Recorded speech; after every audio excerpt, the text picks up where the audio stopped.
Planning Commission Committee of the whole meeting. This meeting allows for more detailed conversation and exploration of the issues. This committee, like the Planning Commission, will likely operate in a virtual environment through the fall. I'd like to ask for your patience as we use this platform for a public meeting. There may be some slight delays as we transition between speakers, presentations, and participants. If any participants have any issues with technology, please send a message to the moderator. There are 2 discussion items on our agenda today, and there are members from the public joining us as well. We typically do not have time limits for speakers at the Committee of the Whole. And after the presentation, I'd like to just maybe entertain a brief discussion on that in the spirit of allowing for a time for both cases to be heard today. I would ask that everyone be respectful of our time, and if you would like to speak, please send a message to the moderator. I would ask that the comments not be duplicative, and for the commissioners to hold all questions until the conclusion of all presentations and any public comments. And I would ask each commissioner to be recognized by the chairperson before speaking. And also I'd like to just note that today, unfortunately, I have to step away at 6 p.m. And so Chairperson Tomasulo has graciously agreed to step in for the last hour of the meeting, should we need it. Okay, so. Oh no, is there a problem hearing me? Oh dear, okay. Does this help at all? Okay, just get really close to the screen. Do I need to start over? No, okay. Well, I apologize for that. So we're going to move on to the first case, and if anybody has trouble hearing me again, please let me know. Thank you. The first item on our agenda today is the Midtown Area Plan, CP 220. This is a city-initiated area-wide planning study that involved extensive public outreach and input. The plan recommends amendments to the comprehensive plan. Jason Harden will present on behalf of city staff. Madam Chair, actually, staff needs to ask that the order of the agenda be flipped. Jason Harden is still transitioning from a city council presentation. He's giving at the moment, so apologies for the folks on the line, but Jason can't be in 2 places at once, so I would suggest that we start with the Z2419 Raleigh Beach Road case. And apologies for the confusion. Okay. Give me just a second here. Can people hear me okay? Okay, good. I think I'm reading an old chat. Okay. Sorry. All right.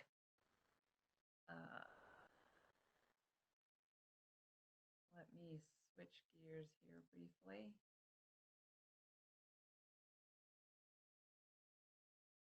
Okay. The first item then today on our agenda will be Z2419 Rogers Farm Road.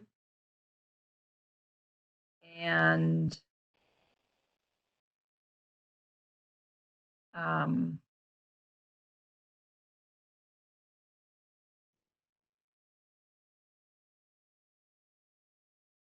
right, Ms. Staff ready to present?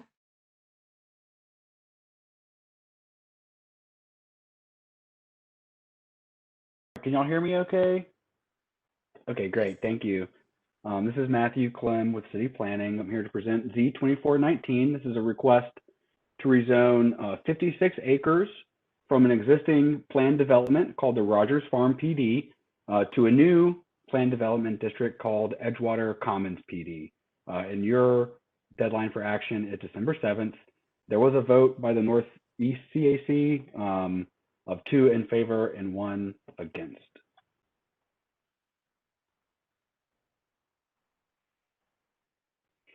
So here's the district boundary. You can see the area surrounded in gray was a part of the larger pink district that you see. That's the remainder of the PD. This is being pulled out and rezoned to separate designations. This is an aerial view of the area. You can see it's north of New Bern Avenue and east and west of Rogers Lane, and it extends all the way to the Neuse River to the east. Just a closer look here. There are townhomes to the north, east, and then to the north, there are detached homes as well, and there's commercial development south of New Bern there. Some views from New Bern Avenue and Rogers Lane. This is from looking east on Sunrise Valley Place. So a planned development district allows applicants to modify certain code requirements of the Unified Development Ordinance. And in this case, they have just modified 3. And these are the modifications here: removing all cross-access requirements, removing the dead-end street maximum for Street B. I'll point that out on the next slide. And then removing the ground floor elevation requirement for all building types. So this is the planned development district. It's broken into 3 subdistricts, A, B, and C, going from left to right. The black dashed lines represent the new streets.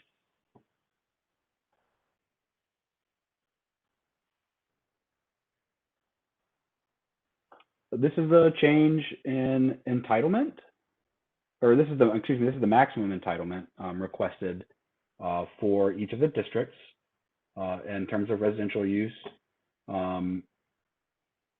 The column here exceeds, the sum of these first 3 rows exceed the maximum total allowed. So of course the total is limited to 200,000 square feet of non-residential use.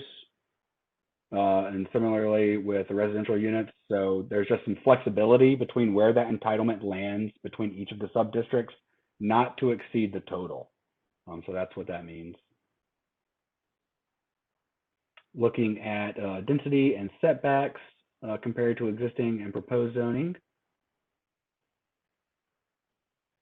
Looking at entitlement from existing to proposed, you see that it decreases actually along these fields. And here's a phasing plan, which is a requirement of the PD. So phase 1 would be this district here, phase 2, 3, and 4. This is a demonstration of the tree conservation areas. That is not changing. These were approved in the previous PD, so that is actually staying the same. The request is consistent with the future land use map. The base district chosen for the PD is commercial mixed use, which is consistent. So that's that. Consistent with the Parkway corridor designation on the urban form map. The request is inconsistent overall, and I'll touch on the policies and the reasons why here in just a minute, but it is consistent with the future land use map and consistent with urban form. Here are your consistent policies. The request is inconsistent overall with the plan based on a number of key policies. One, connectivity. There is a need for connectivity from well, through the first subdistrict A, connecting the residential neighborhood to the north through into new plan development. It's inconsistent with buffering requirements due to the requested building heights. And I'll go back to the diagram and show you what I mean by that. There are 4-story building heights requested throughout the PD. And since the PD district is adjacent to another PD district, standard neighborhood transition requirements aren't in place to allow for building height and transition from the townhomes to the northeast, which are in a PD, to this PD. So under normal circumstances, if those townhomes were in a different type of residential district, there would be transitions required if this were to be a mixed use, but that is not the case with the two adjacent PD districts. The PD does not specify how public open space would be dedicated and configured within the boundaries of the district. There's also a greenway adjacent to the PD, the Neuse River Greenway. There's no detail of how the development under the PD would connect to that. And so I'm going to go back just to this for a minute. Heights of all of the districts are generally limited to 4 stories, except for within 450 feet of the intersection of New Bern and Rogers Lane. And so basically there's a border in this area of 450 feet where building heights can be up to 5 stories. And then the remainder of the building heights are limited to 4 stories. And up here, north of this street, this planned street, where development could occur most closely to the existing townhome community, under circumstances of outside of the PD, there would be a transition yard and buffering required here, but that is not the case, and nothing is proposed in the PD. The Neuse River Greenway is over here, of course, along the river. It's adjacent to this development, and so the city policy would recommend a connection there.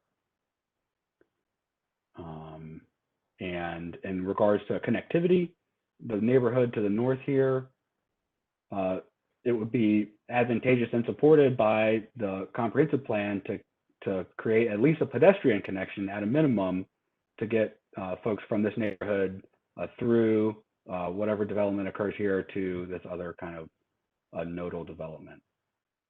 And that concludes my remarks. I'm happy to take any questions.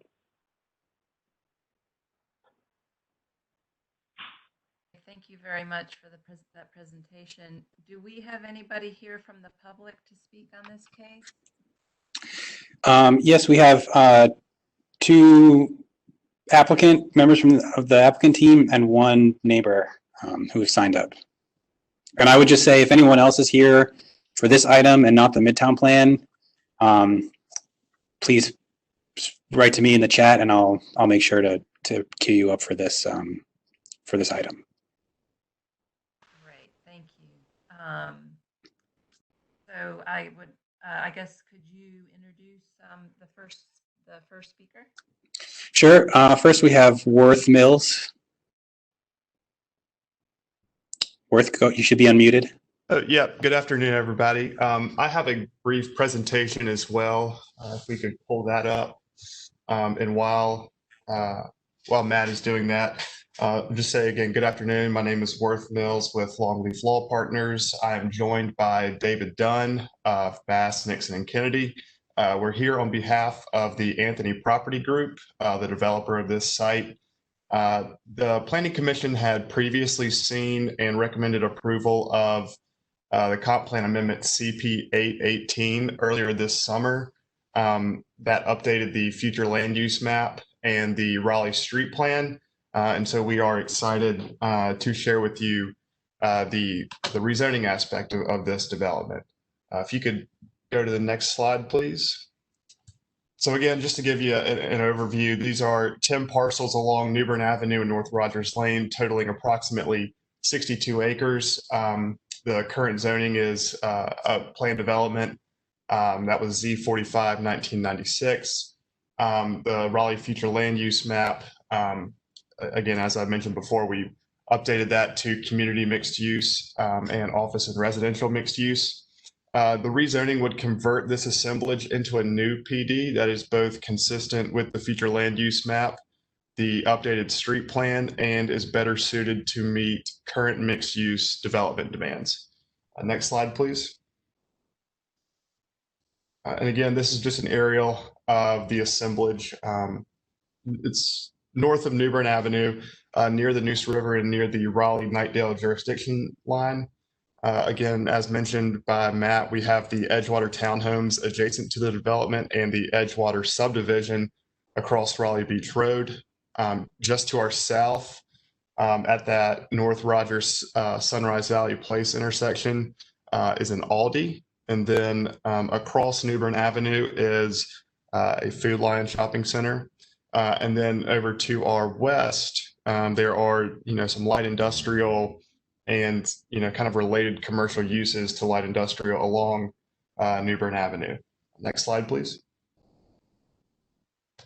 So this is a aerial of the existing zoning designations along New Bern Avenue. As you can see, most of the parcels that front New Bern Avenue are zoned either CX or IX, with more residential uses as you move either north or south away from New Bern Avenue. Unfortunately, for many of the residents in this area, the quantity and quality of commercial uses that serve them along New Bern Avenue really haven't met their needs for quite some time. We've heard from residents, especially to the south of us in the Anderson Point neighborhood area, that they are desperately missing, quality retail uses near their home. That we've heard constantly of quality retail, quality grocery stores. We want things that we can get to, easily and not have to drive so far away to get, the types of goods that we want. And so that's really the goal of this PD, is to make a mixed use development that not only the residents will enjoy, but people from the surrounding communities will want to come and visit and enjoy as well. Next slide, please. So, after we heard that from neighbors, J. Davis Architects, included a kind of a high concept sketch for how we wanted these uses to lay out and how we wanted them to flow on the eastern portion of the site. It's bookended by two kind of retail mixed use areas, with a majority of the residential located along that extension of Sunrise Valley Place. And as you can see, we mapped out the site access that would connect North Rogers to New Bern Avenue, as well as the access over to the eastern event retail. We do note the Greenway connection, or the existing Greenway trail, and I will touch on that later. Next slide, please. And so from that concept plan, we created our subdistricts in our development plan. It's split into 3 subdistricts, and starting off on the western portion, we have Subdistrict A, where we anticipate most of our non-residential uses being located. This is where the developer would like to see that quality grocery store with out parcels that would feed off of that and serve the neighbors. In Subdistrict A, we have allowed for a maximum of 120,000 square feet of non-residential, 200 dwelling units, and a 4-story height limit. In Subdistrict B, this is where we anticipate most of our residential uses and some of that neighborhood retail that serves a more immediate community, rather than Subdistrict A that might have a further user radius. And so in Subdistrict B, we have allowed for 60,000 square feet of non-residential space, 500 dwelling units. As Matt mentioned, within 450 feet of the North Rogers Sunrise Valley intersection, we have asked for a 5-story height limit. That's due to the grade on the site. If you were driving up North Rogers Lane, the buildings would appear as 4-story buildings. Only in the interior of the site would you perhaps see that 5th story. So I want to make that clear as well. The balance of Subdistrict B would be limited to 4 stories and 62 feet. And then finally, Subdistrict C, which is closest to the Neuse River, we wanted to make sure that we are respectful of the environmental features on the site. So there's only 40,000 square feet of non-residential, only 50 dwelling units allowed. Again, a 4-story height limit. And in this Subdistrict C, we would anticipate some type of open space, a gathering space, depending on, how decent of a view you have into the river. We've had discussions about, perhaps a restaurant with some upper level seating that people could enjoy. And I'll also note that on this slide, we're showing a street network that differs from what is, currently platted, but that is consistent with the street plan that the commission saw and approved back in July. Next slide, please.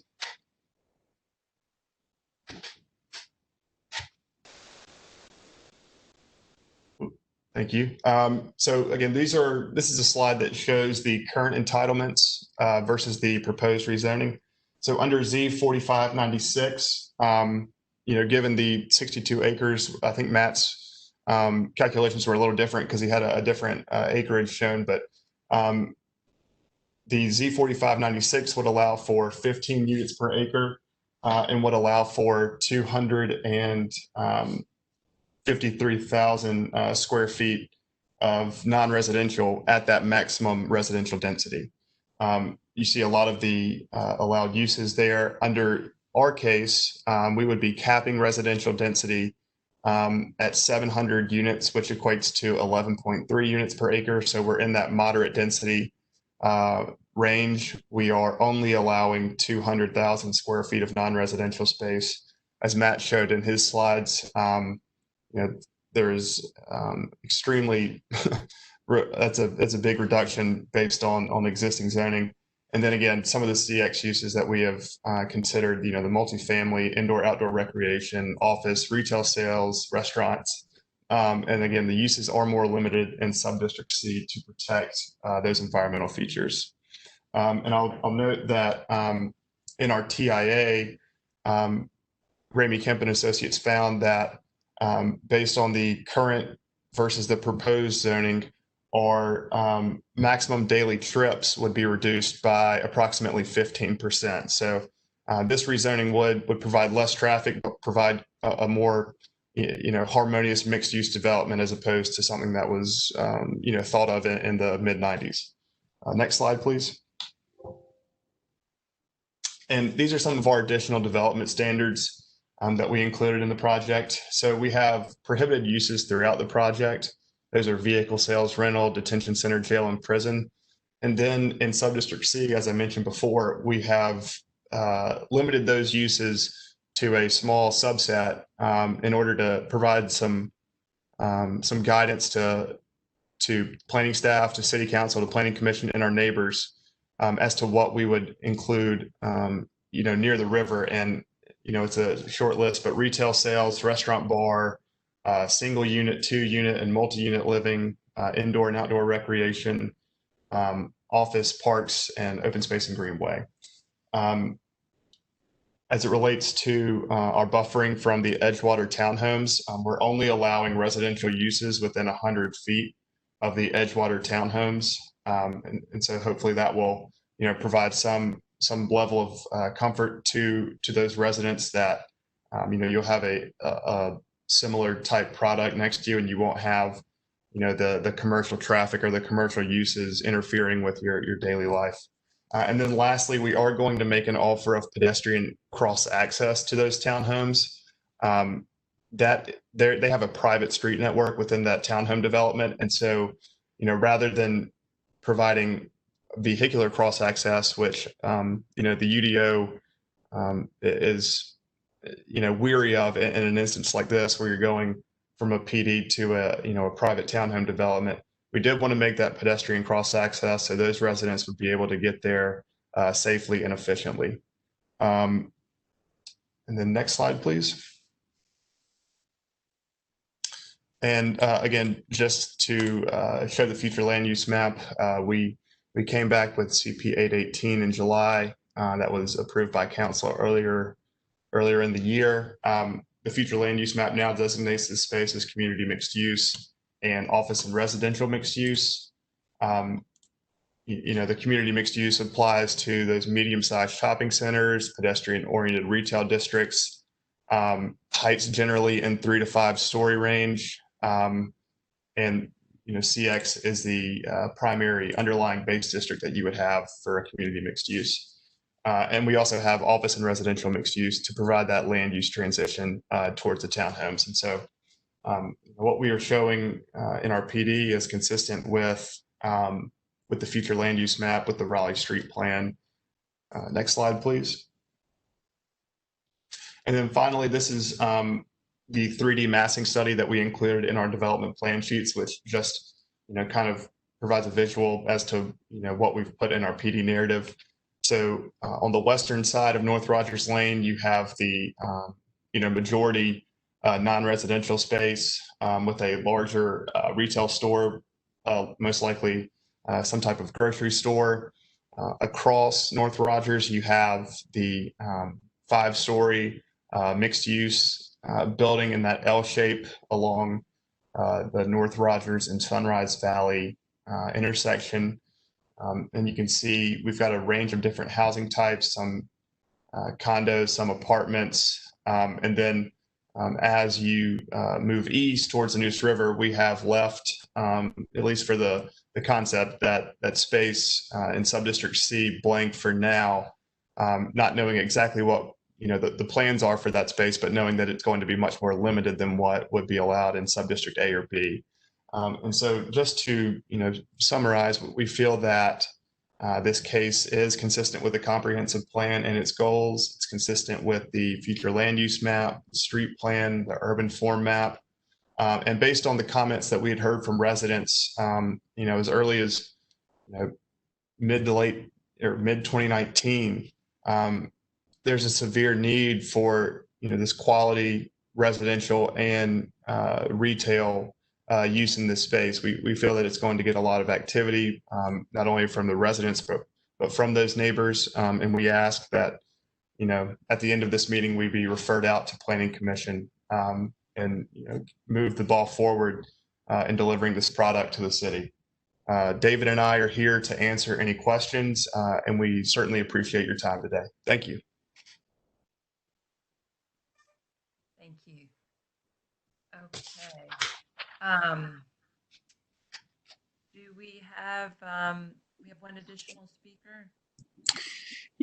Yep, there are two, I believe. So the person who has signed up, I'll go first. That's Barry Brown. Barry? Yes, I'm here. All right, go ahead, Barry. Okay, yeah, thank you for your time. As Matthew stated, my name is Barry Brown. I live in the Edgewater townhome community. And my property in particular is in close proximity to a portion of the vacant land in subsection B. I just have some concerns about, I guess, the new residential buildings that are being proposed, because I think it may impede not only on my privacy, but cause additional traffic noise and just noise from new residents. So my main question is, other than setting a 100-foot distance between our property and the new buildings, how else will traffic noise and privacy, how else will traffic noise be mitigated? Thank you. Hey Barry, this is Worth Mills.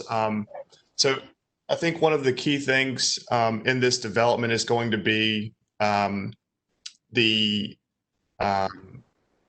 routing and the type of street that would connect North Rogers to New Bern Avenue. So if we went back to one of the slides with the future land use map, you would see a platted street, which is the South Hall Road extension that was planned to go across Raleigh Beach Road and then connect to New Bern, or not connect, but a flyover of New Bern Avenue.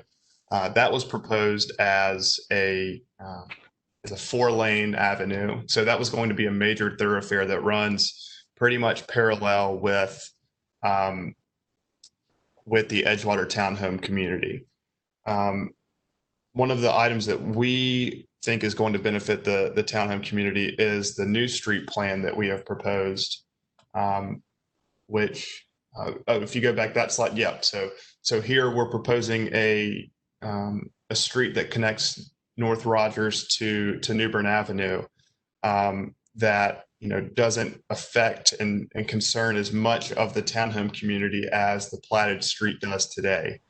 We've also lowered that street intensity from a 4-lane avenue divided to a 2-lane avenue, with the plans of widening North Rogers to a 4-lane avenue. So we wanted to move the traffic intensity away from the townhomes and to the existing North Rogers New Bern Avenue intersection, where it can be better handled via traffic mitigation with additional lanes and with new traffic timing signals. And so I think a lot of the buffering should be benefited by that new street. We're more than happy to look at other ways to buffer the site, if it includes some type of setback from the townhomes, or some type of transition like that. We're certainly able and amenable to looking at that as well. But at least from our standpoint, what we thought of originally was that this updated street plan should have significant benefits to the Edgewater townhome community, as opposed to if somebody were to go in and build today and were to plat the road that's shown there, then you would have I believe a lot more traffic impact, and a lot more traffic volume. So I hope that answers some of your questions, and I'm happy to speak with you offline about some of the things that we can look into as well.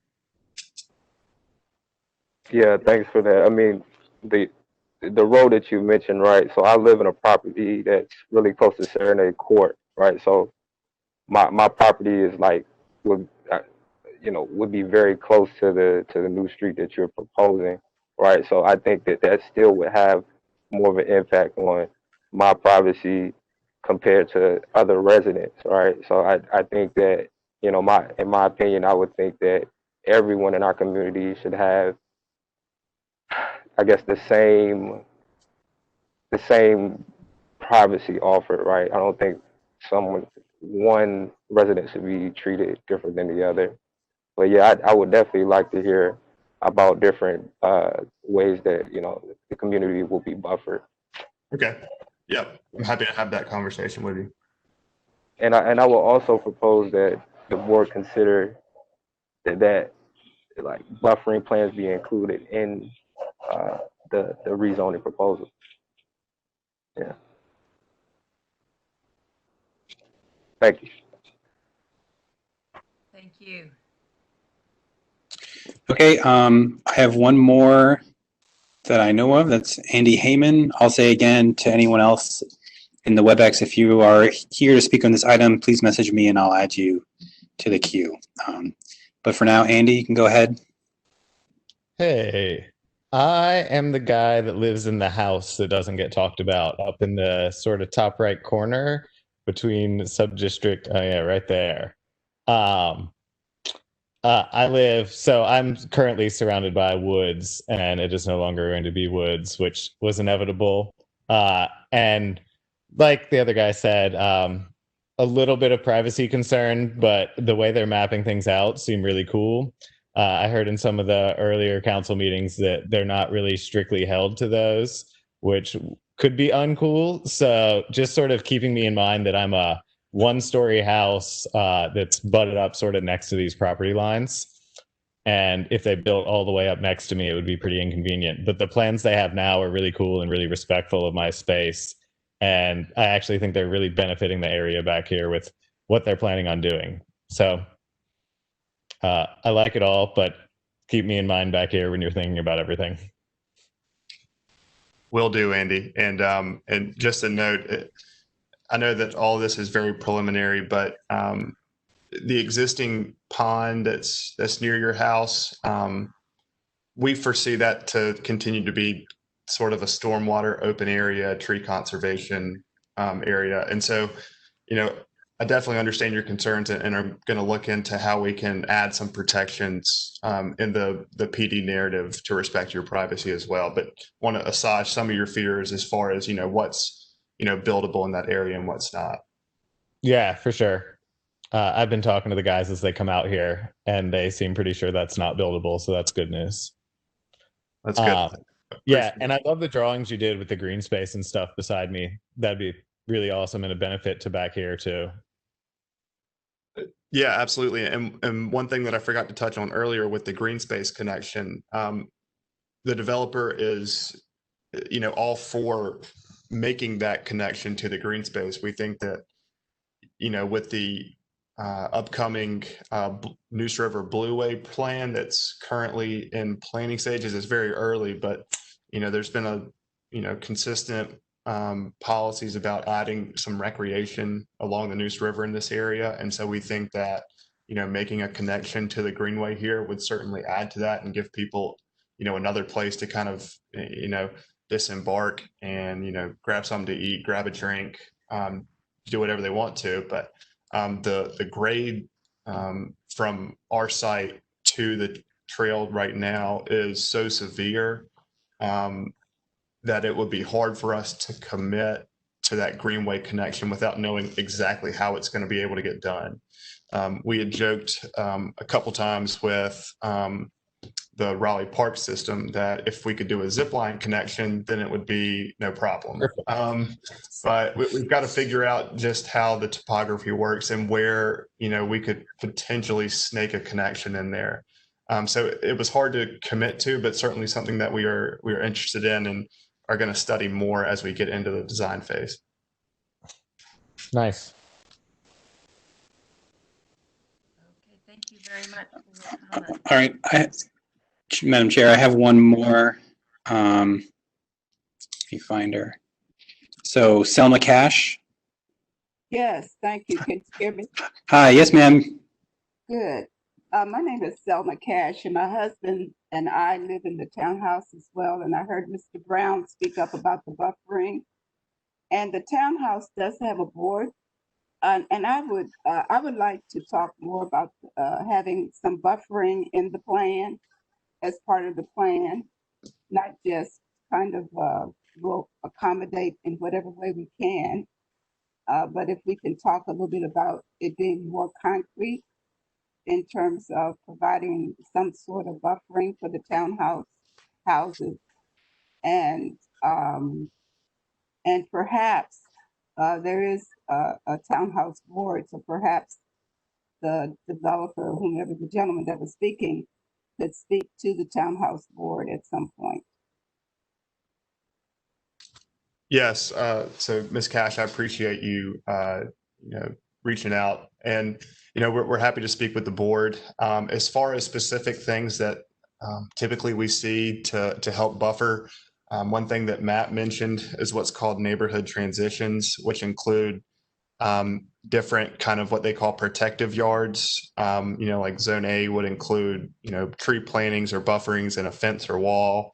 Zone B has like a 50-foot, use restriction where you can't place buildings within that section. And then Zone C has a height standard where you're basically operating at a 45-degree angle for another 50 feet, I believe, where your building height can't exceed, go above that 45-degree angle. So those are, kind of built into the UDO as far as things that we could include adjacent to the townhomes.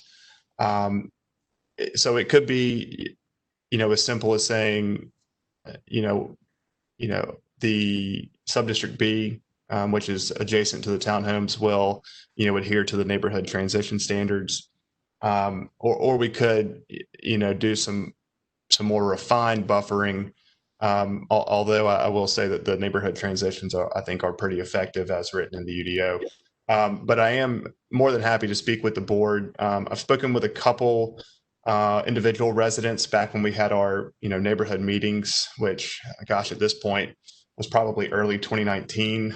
And I think some people went to the CAC meetings that I think we went to maybe 4 or 5 CAC meetings. So we've had a decent amount of conversation with the public, but am happy to speak with the HOA board with the townhomes. I guess that would have to be a Zoom meeting, but I'm more than happy to do that. Your contact information? My contact information? Yes. My office phone number is 919-645-4313. And my email is wmills, so WMILLS at Longleaf, LONGLEAF, LP cameronvillage.com. And that goes for Barry or Andy as well. If you'd like to contact me, feel free, and we'll set something up. And what is your name again? My name is Worth Mills. WORTH. Yes, ma'am. Thank you very much. Absolutely. Thank you. Madam Chair, that is the list of the public participants that I have. Okay, great. Thank you. So with that, I would open it up to any questions from planning commissioners.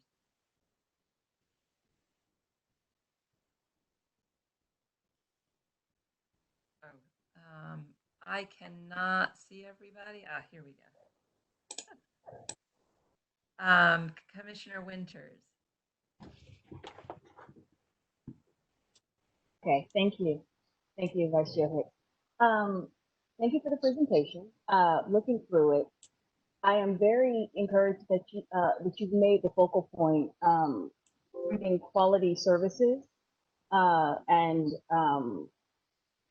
retail to this area that could really use, I think, will be a great benefit. When I look at some of the information and some of the things that were not allowed, like a prison, that kind of thing, that I think that goes without saying. I would like to also see maybe greater specificity as to what is not located if we're talking about trying to create an area for greater services. I do believe in our last conversation, the parallel was made to, I think it was Cameron Village. So maybe seeing a list of restrictions of what is available, what is allowed, since that was the parallel that was made, seeing those same list of restrictions outlined here.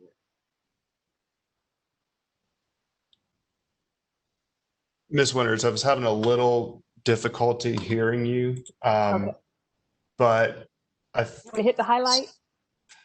yeah, I think I heard, and if I'm wrong, correct me. Would you like to see a list of what is allowed in each subdistrict as well as what is prohibited? Exactly. And that's exactly that was a great start. And also making sure that these same allowances and restrictions are consistent with that of Cameron Village, since that was the parallel that was made. I'm sorry, who made that comparison? If I could jump in. When we were discussing approval of the future land use map change to accommodate this development, the Planning Commission was assured that this development would be comparable to Cameron Village. Okay. Well, I think it'll, it's hard to say it's going to be exactly like Cameron Village, but I do expect it to be pedestrian oriented. I do expect there to be open space for residents and for guests, and I do expect it to be a high quality, retail and residential development. If there are certain aspects, I'm trying to jog my memory as to kind of what that comparison or kind of what context that comparison was made to. Commissioner Lampman? I don't know how to find this information quickly, so maybe Travis or someone can help me navigate, but I assume that there was a master plan for Cameron Village. And in that master plan, as it went through zoning, that there were a set of conditions of what would be allowed and what wouldn't be allowed.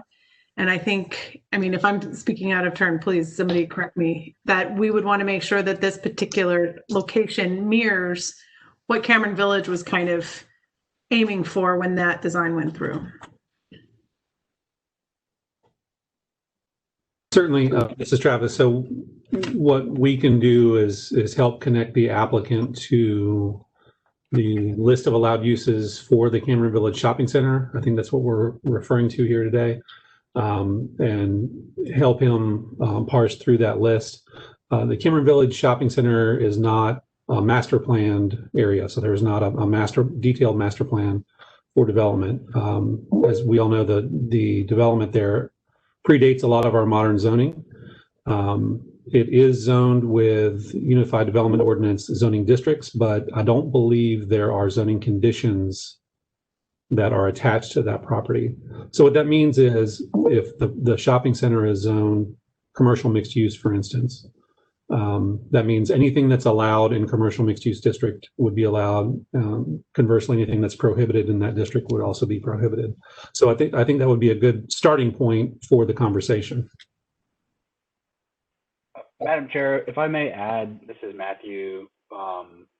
Yeah, like Travis said, Cameron Village is zoned general use CX, so commercial mixed use, and the planned development as proposed in this rezoning case uses the CX district as its base district.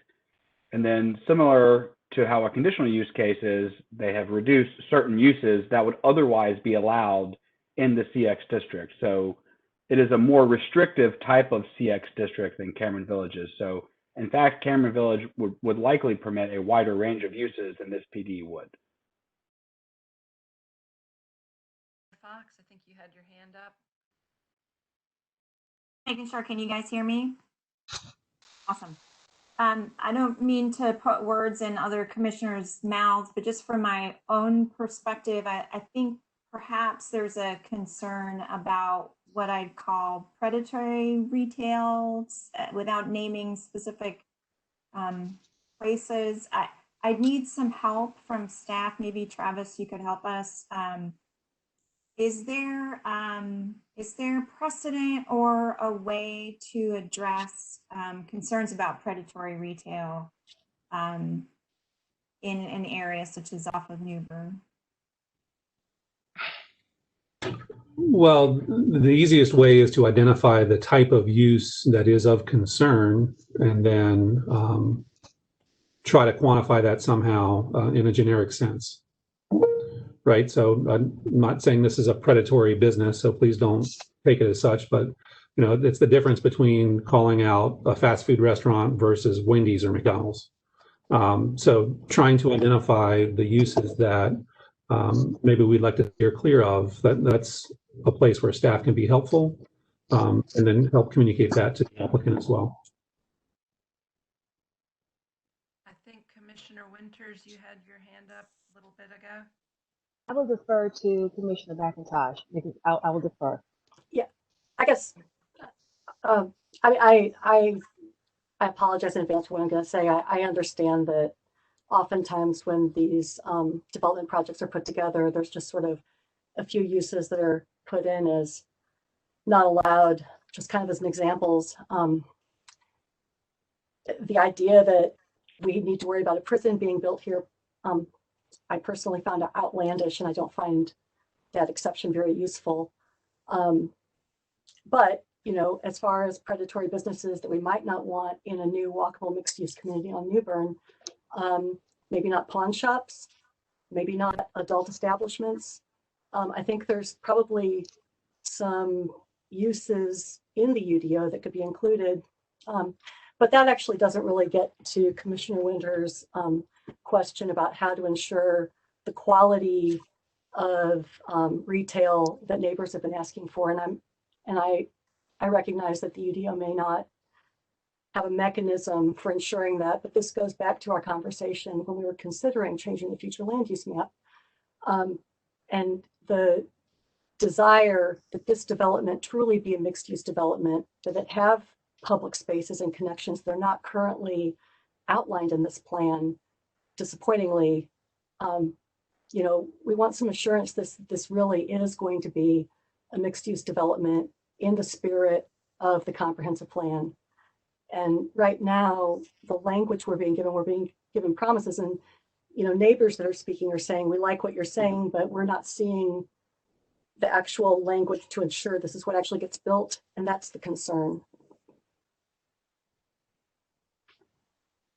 So I'll just, and this is Worth Mills, I'll just note that pawn shops and adult establishments are prohibited in the CX district. And so, so as we chose that as a base district, we wouldn't have the ability to put those there anyway. That's probably the reason why the prohibited uses are so low, is because the CX district doesn't permit a lot of those uses that you might consider unsavory.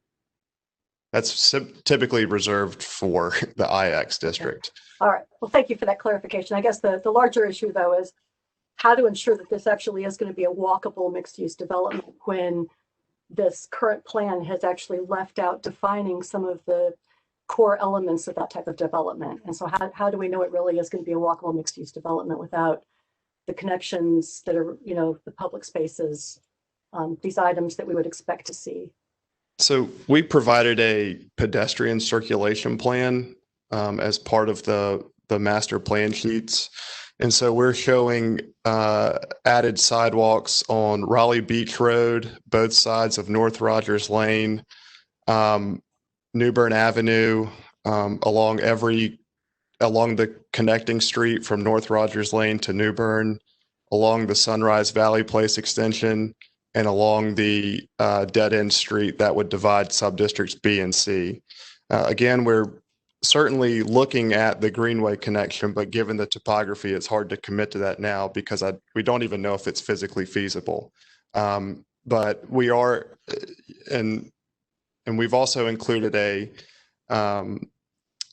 standard that on one side of the street, a sidewalk could be replaced by a larger multi-use path, which gives it more of a greenway feel and kind of promotes you could walk it, you could bike it, you could segue it, whatever you want to do. But I think if you look at that pedestrian circulation plan, you'll see that we're adding a lot of sidewalks, and this will be a easily traversed street network, both for cars and for pedestrians. Would it be possible to pull up the pedestrian plan? Yep, I am digging it up now. Give me just 1 second.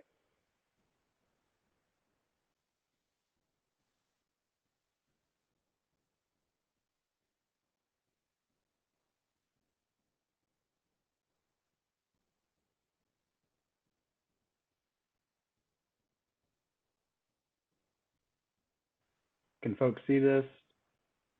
All right.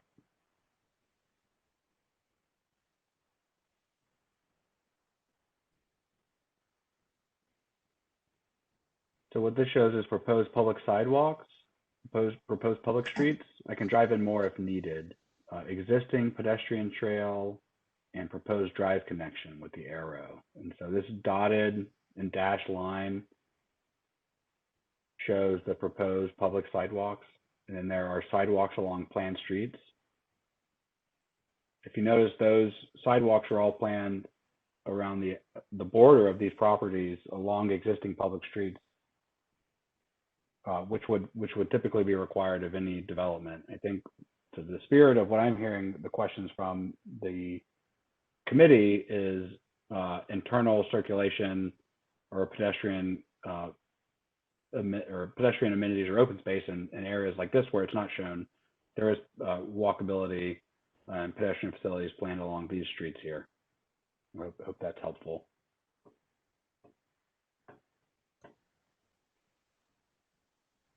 Yes, thank you.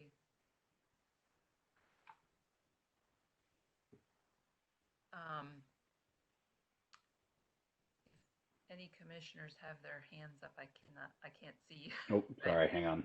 That's fine. You're welcome to speak up. Thank you. Okay, any additional questions from commissioners? Commissioner Bennett.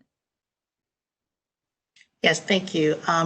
Matt, I think you mentioned that there was no connectivity to the townhouse community, even pedestrian connectivity.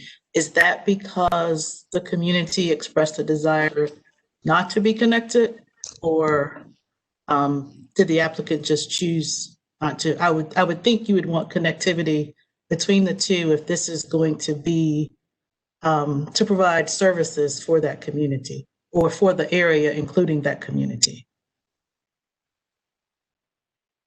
Thank you, Commissioner Bennett.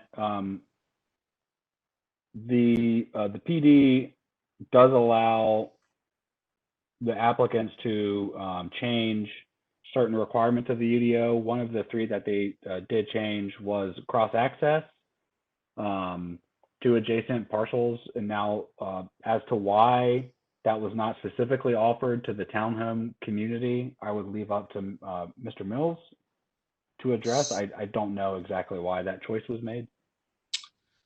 So I can explain this. So the townhome community, the internal street network there is private. And so those streets do not necessarily meet the city of Raleigh's street standards. Additionally, the UDO would not require a cross-access connection to a townhome development. We have required as part of the development that we provide a pedestrian offer of cross-access to those townhome residents so that they can safely get in and out of the development. And that pedestrian connection at the moment is not shown on this particular drawing. Is that correct?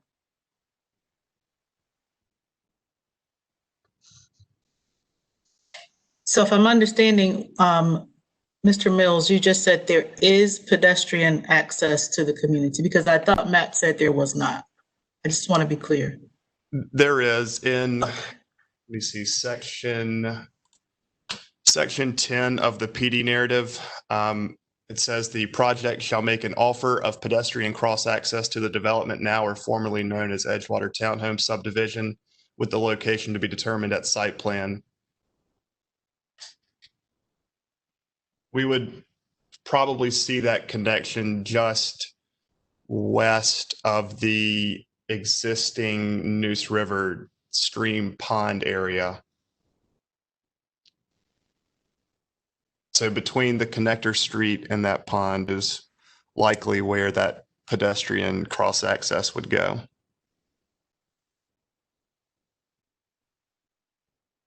Thank you. No problem.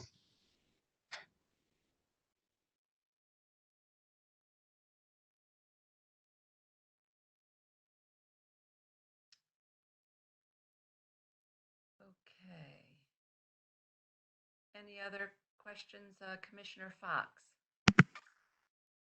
I'd be interested in holding this at the table to allow the applicant a little bit of time to speak to the Edgewater Townhomes HOA. And then if the residents in the area also have a concern about the nature of the retail, perhaps they will on the side develop some community benefit agreement that they bring back to us. I'm not recommending that, but if that's something that they choose to do. Because I also had concerns about some of the buffering adjacent to the townhome development. So I'd like to give them some time to be able to do that if that's appropriate. Ms. Fox, I appreciate that. I would really, really request if we could get referred out of committee of the whole, maybe not to the next planning commission meeting, but to, the fourth Tuesday in October.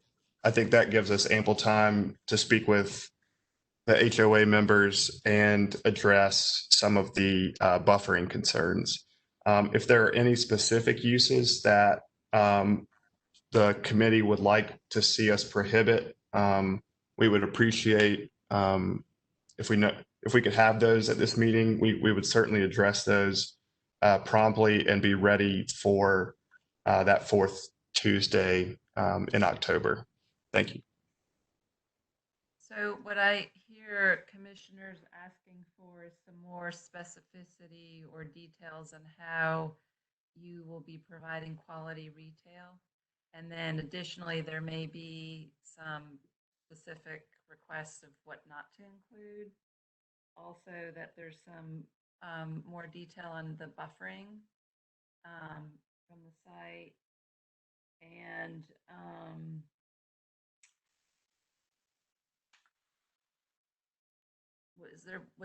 what else, Commissioner McIntosh, did I miss anything? I mean, I think the 6 policies that planning staff pointed out that the that this is not currently consistent with the comprehensive plan. I'd like to see those addressed in one way or another. It sounds like the Greenway connection may be problematic, but if there was a way to assure public open space and at least have some language that they're going to try and do the Greenway access, and I'm not maneuvering in my document. And the connectivity within the development, pedestrian connectivity within the development, have that a little bit more defined. Thank you. Yeah, I'd like to see that a little more defined as well. Commissioner Winters. Thank you. I'd also like to see the actual layout of how it's going to look in terms of the visuals. Will they be looking at the loading dock? How will that be presented and protected for their view? Commissioner Winters, I'm having a little trouble hearing you. Okay, I'm going to sing into the mic. Can you hear me now? Okay. I can hear you. No, asking about the actual layout, how it's going to look from the various perspectives, concerned about if residents will be looking at the loading dock, what that means for them, location of dumpsters, things like that. Thank you. So we have one suggestion from Commissioner Fox to hold it at the table for these additional requests. I second. And we have, Commissioner Winters, yes? I second her motion. Okay. Commissioner O'Havel. Can I just, being maybe the newest member, can I just ask the staff about the procedural implications of that, and if we've encouraged the applicant to address these inconsistent policies, how that works to, because again, we have a long backlog. We've got 7 cases at our next meeting. I'm just wondering, I think I agree with all the comments that have been made. I just want to understand procedurally what the implications are of holding this up another month to get to committee of the whole when it gets referred back out to the full planning commission versus being able to, we've been very clear, there's been a lot of very clear comments about what we'd like to see. If the applicant feels that they can address those by the meeting that they're requesting, how that works, that's all.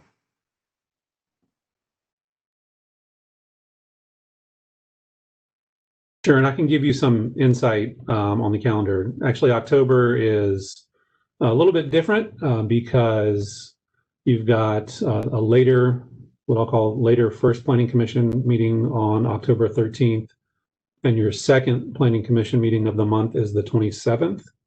And that actually occurs after your committee of the whole meeting, which normally does not happen. So your next committee of the whole meeting is October 22. So if this case were held at committee, it could appear on October 22. It would be breakneck speed to turn it back around if there were changes to get it on your October 27 meeting. I just would like to acknowledge that. We normally publish your agendas on Friday, which is going to give staff about 12 hours to make any changes to staff report or information before it's posted back to you. So there might not be a lot of time to reflect kind of what happened at the committee meeting before it goes back to the full planning commission meeting on the 27th. But you do have options here, and thankfully the options are not spread so far apart that would cause a huge delay for the applicant. Thanks, Travis. So to clarify, typically when we refer something out of this committee, it generally goes on the very next full planning commission agenda. Is that correct? Assuming the calendar cooperates with us, yes. Right. Yeah. Okay. All right. Well, I mean, okay. Thank you. That was very helpful. Thank you.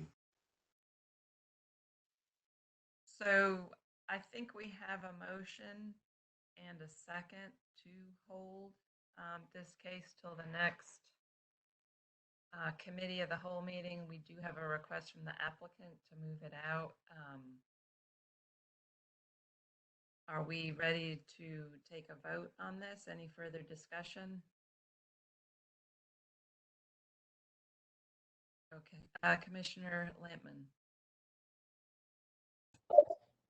I just, Worth, I think one of the things that needs to be evaluated in all of this and in any case that's coming, especially in these various areas that are getting developed, is we want to see consistency between the different areas. So I know that each one is treated different, but some cases don't have as much,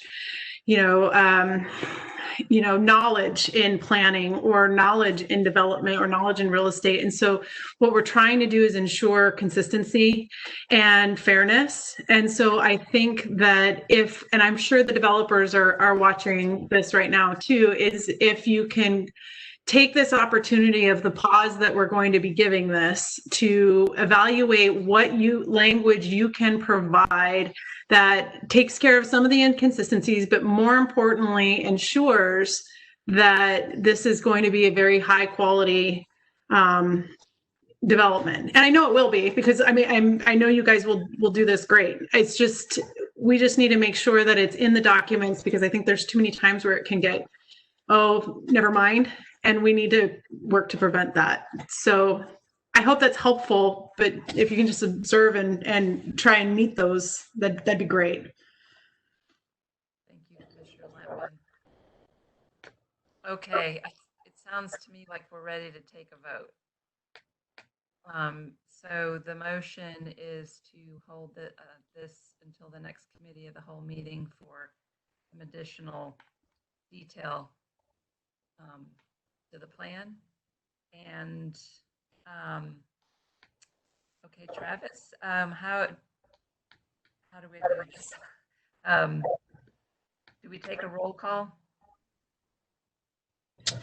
Actually, and I'll defer to David York to correct me if I'm wrong, but for something procedural like this, you could say without objection, we'll hold it at the table. Okay. Correct. Thank you very much. So without objection, we will hold D24 2019 at the table until the next committee of the whole meeting. Thank you. Okay, are we good now to move to the first item? So this would be the Midland area plan. Talked about this last initiated area-wide planning study, and Jason Harden will present on behalf of the city. Yes, and good afternoon, and thanks to all for bearing with me. I had a conflict with a different meeting earlier. So I have prepared a presentation to address some of the questions that were raised at the previous meeting and that we've heard since then. I think I want to be mindful of time, but I also think it would be helpful to go through some of those questions. And then what I intend to do is walk through the main comments that we heard with the intent of helping the committee work through those comments individually. Staff just wants to be supportive of the process and mindful of everyone's time. So I'm going to go ahead and share my screen, and please let me know once you're able to see that, the thumbs up or other indication. Okay. So I am going to recap really briefly. Hope that's not a scary phrase to hear, but a little bit more information about the plan process I do believe would be helpful to provide. So again, the plan area, Millbrook on the north, Six Forks essentially on the west, Atlantic, and then Crabtree Creek on the south. A lot of thought about infrastructure, transportation, parks, stormwater, housing, land use.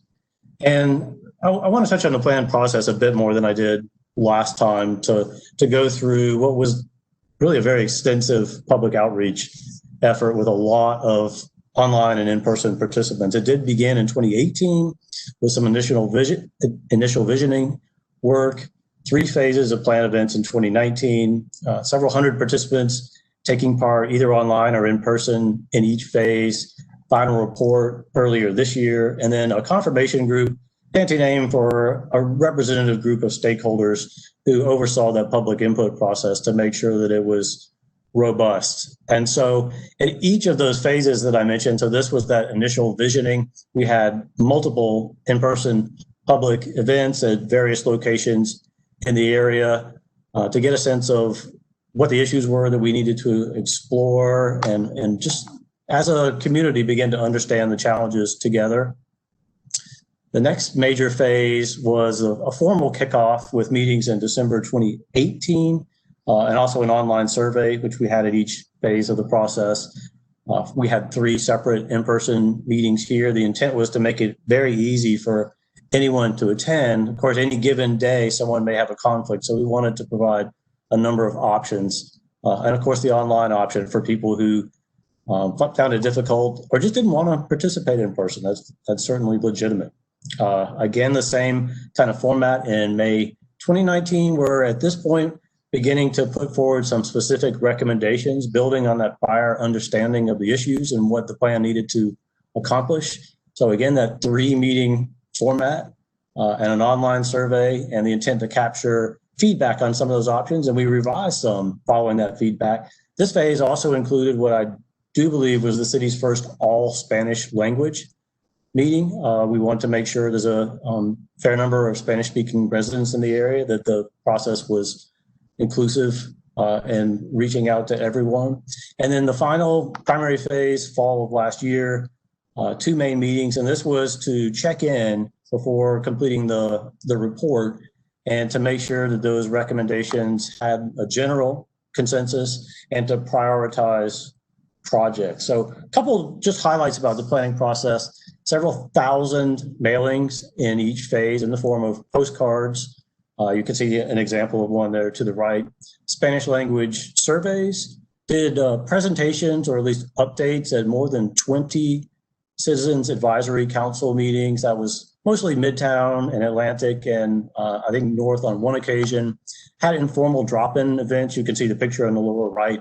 That's at the Midtown Farmers Market, just to be there where people were and to find different ways to engage with people. A lot of outreach to employers, apartment buildings, 2 interim reports, social media, and then my informal count was 1 million dots placed on maps during the process. I think probably some people at this meeting might have placed a dot or 2. So quite a bit of outreach, quite a bit of input went into this final plan.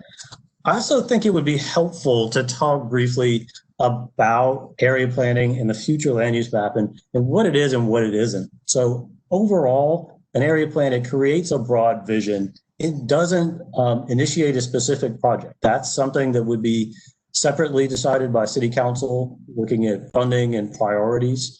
The point of an area plan is to set up that vision and identify the projects that then could potentially be acted upon.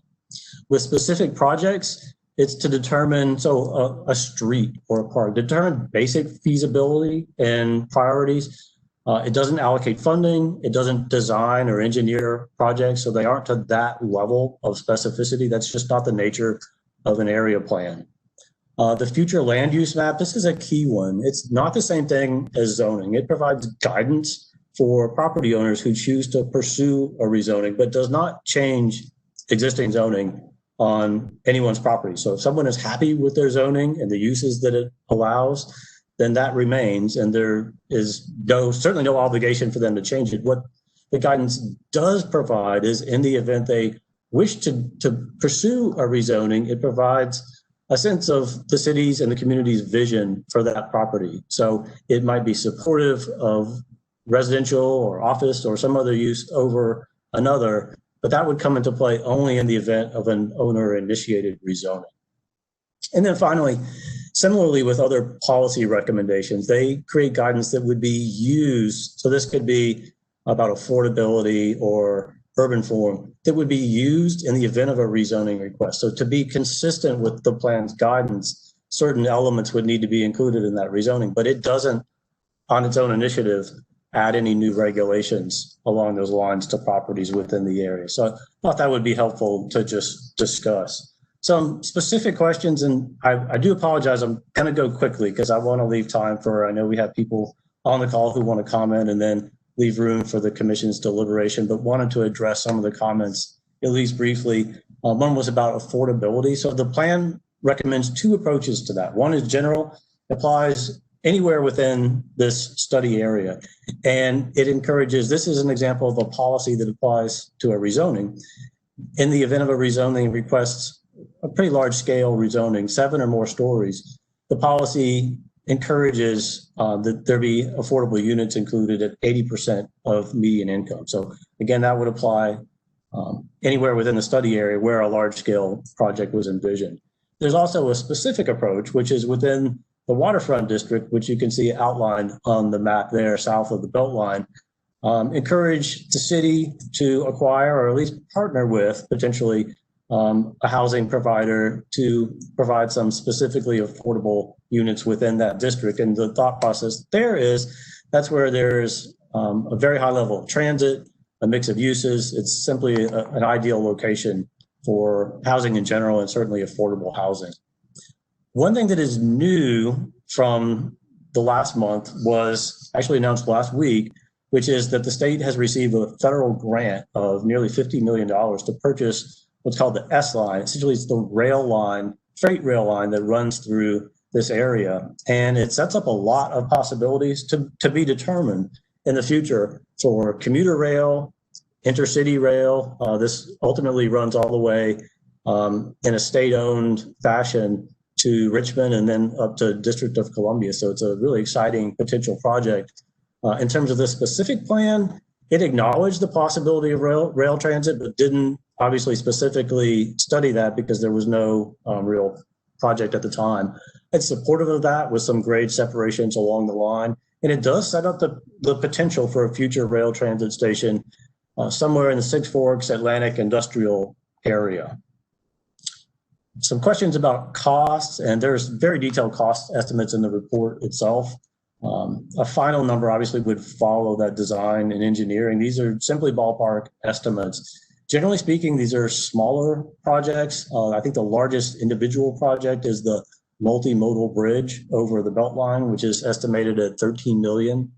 The pedestrian bicycle bridge, $3 million. These are just some representative examples. The Bush Street, Green Street concept, about $300,000. Down to something smaller, pedestrian improvements at a major intersection, $70,000. So just as a kind of extreme comparison, but just to put this in perspective, the current 440 widening on the Beltline is a nearly $500 million project. So these are much smaller in scope, but very impactful for the area. So transportation analysis, a lot of that went into this. And this is, again, something that's captured in the reports if people want to dive into it. But analyze traffic speeds, particularly on the neighborhood streets in the area, which led to the green streets concept for traffic calming and stormwater retention and safe places to walk and bike. Also looked at traffic volumes on non-arterial streets, the same kind of analysis. A lot of public input where the trouble spots were and current conditions in terms of traffic and collision analysis. Some analysis about the crossings of 440, looked at both bridge and tunnel options in different locations. The bridge, upon analysis, turned out to be less expensive and generally just a preferable option. I think particularly for people walking or biking, tend to prefer a bridge option to a tunnel. In terms of future conditions, that's something that this project did look at. So this map is looking at intersection analysis. The darker the blue indicates higher levels of delay. So you can see, particularly right around Wake Forest Road and the Beltline, some darker blue there. And now I'm going to walk through, and I'm getting close to the conclusion here, but of the funded projects, this is already a project in design to widen Six Forks to 6 lanes. Similarly, a project underway to rebuild the interchange at Wake Forest and 440. Design on widening Atlantic Avenue to include a turn lane and some better pedestrian and bicycle facilities.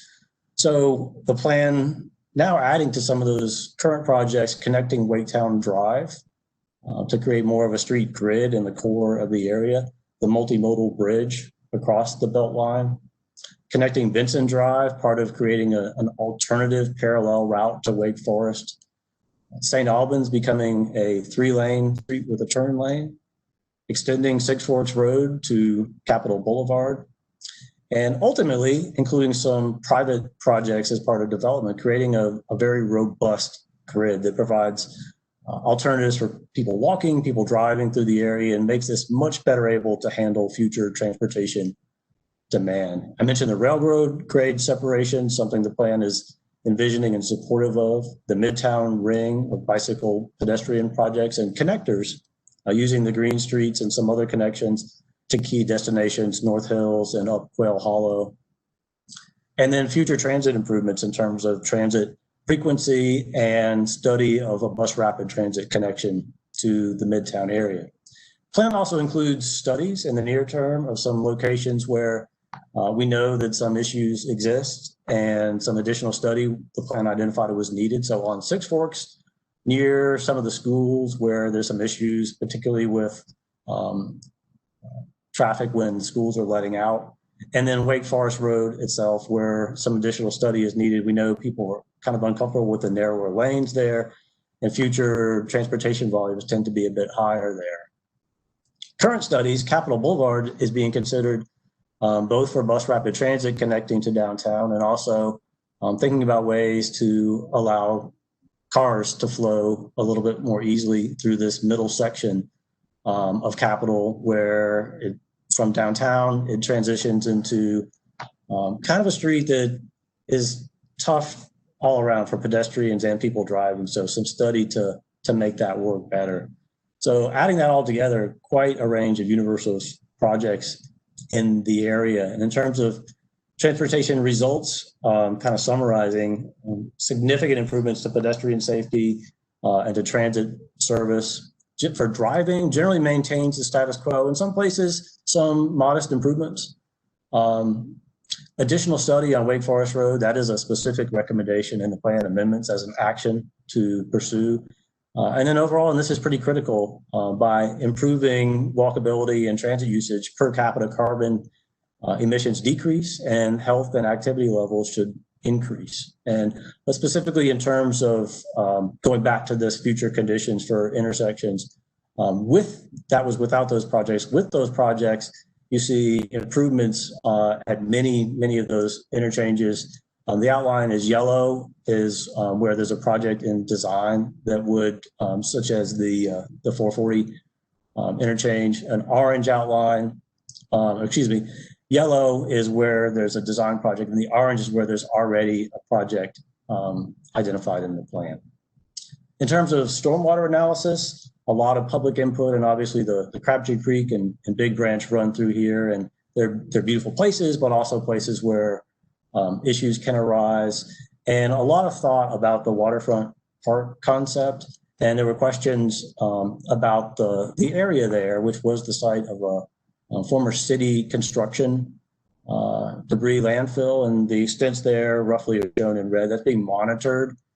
And what the plan envisions for this area is to reclaim that space and to create a place where, if need be, any additional mitigation can happen for those landfill materials, but also to create a resilient waterfront park, public space. And Atlanta's Fourth Ward Park is a really good example, a precedent of what that could look like. It, at times of heavy rains, absorbs a lot of stormwater, and represented a really interesting example of how a former industrial site, also used, I think, as a landfill, was reclaimed into a really vibrant park and mixed-use district. And so that's just one example. Many cities around the country have used a similar approach, and it really lends itself to this area in Midtown.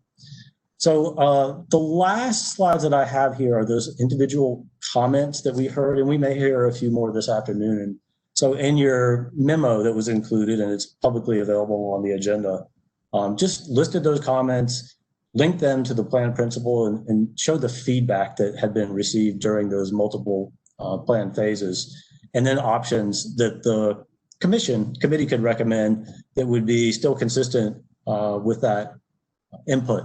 So in this case, a comment about height on Six Forks, that 20 stories was too high. So during the plan process, It was revised to provide, we had heard there were concerns about 20-story height right along Lassiter Mill. So it was revised to provide a stepped up transition while retaining the 20 stories across the street where 20-story buildings exist at North Hills. And so this approach received a 61% average favorable rating from 88 responses.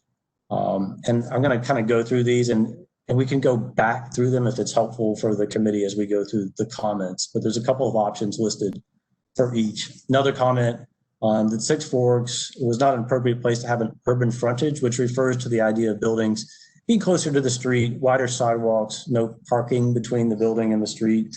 So did not have a lot of specific input. We didn't specifically ask that question separate from some other concepts for the area.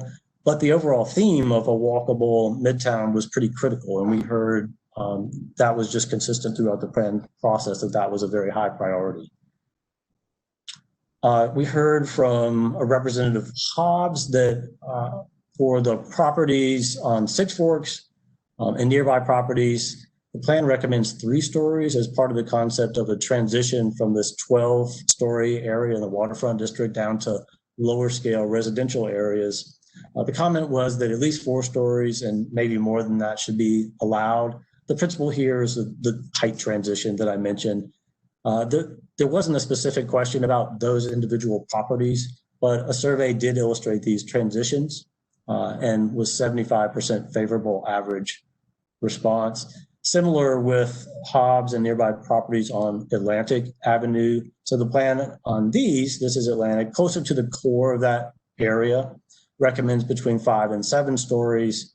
Current zoning is 3 stories. The request was that a little bit more height be allowed. That same survey addressed that recommendation as well. A comment that parking should be allowed between the building and the street in the waterfront district. That's a plan policy recommendation that it not be allowed. So that was not specifically asked. Again, many of these were part of a bigger concept that was presented, but overall, the concept of a walkable waterfront district in Main Street was very heavily supported, 82%. And that urban form is a pretty critical element of that. A comment that the future land use map on the area at St. Albans and Bush, it's currently designated business and commercial services and zoned industrial mixed use 3 stories. The recommendation is to allow more housing opportunities there and create a transition to the residential area to the north on St. Albans. So that received a 69% average favorability from 120 respondents. Comment about height in that same area. So the plan recommended 4 stories on the area closer to the residential neighborhood here to the west and 5 stories in the more industrial portion of that area, avoiding those transitions and similar feedback, same feedback from that other prior question. A comment about the Thompson Automotive properties on Wake Forest Road, current auto sales, and that the plan recommends changing to high density residential. The comment was that it should remain community mixed use. The principle is to create a more lively waterfront district, adding residential uses and a balance between commercial and residential.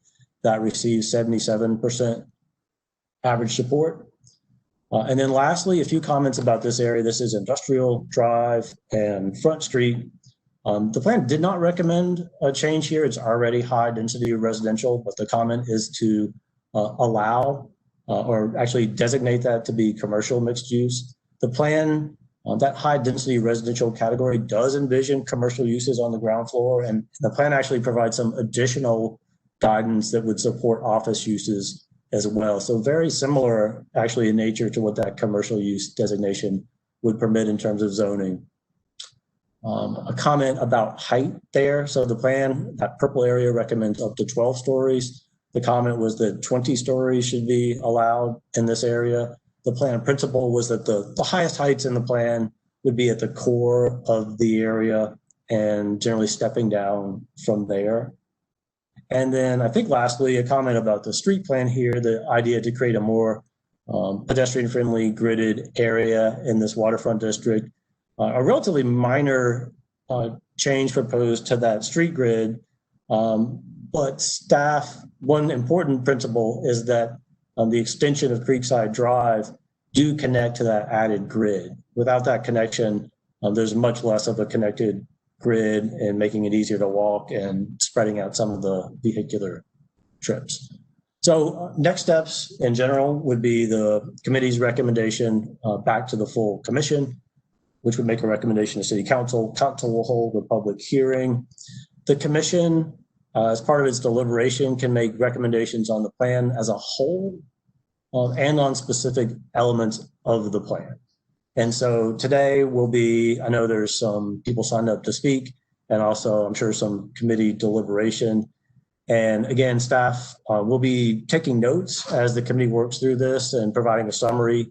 I'm not sure of the committee's preference, but if it's to work through point by point, we'll keep a track of decisions being made and be there to help revisit that at the conclusion. So that's all I have. I'm happy to take questions, and of course, we'll be here through the duration of the conversation. Thank you, Mr. Harden. That was very helpful and thorough. As a note, we have close to a dozen members of the public that are signed up to speak who want to present. So typically we don't have a time limit, for committee of the whole. I didn't know if commissioners might want to entertain, just in the spirit of giving everybody a chance, to speak today, a 3-minute, ask each speaker to limit their comments to 3 minutes each. And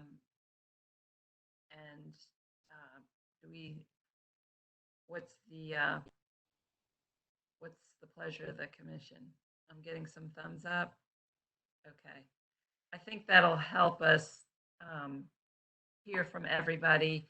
And since we do have so much involvement, I would ask the speakers, to try to stay focused on new items and not repeat the same comment, if that's possible.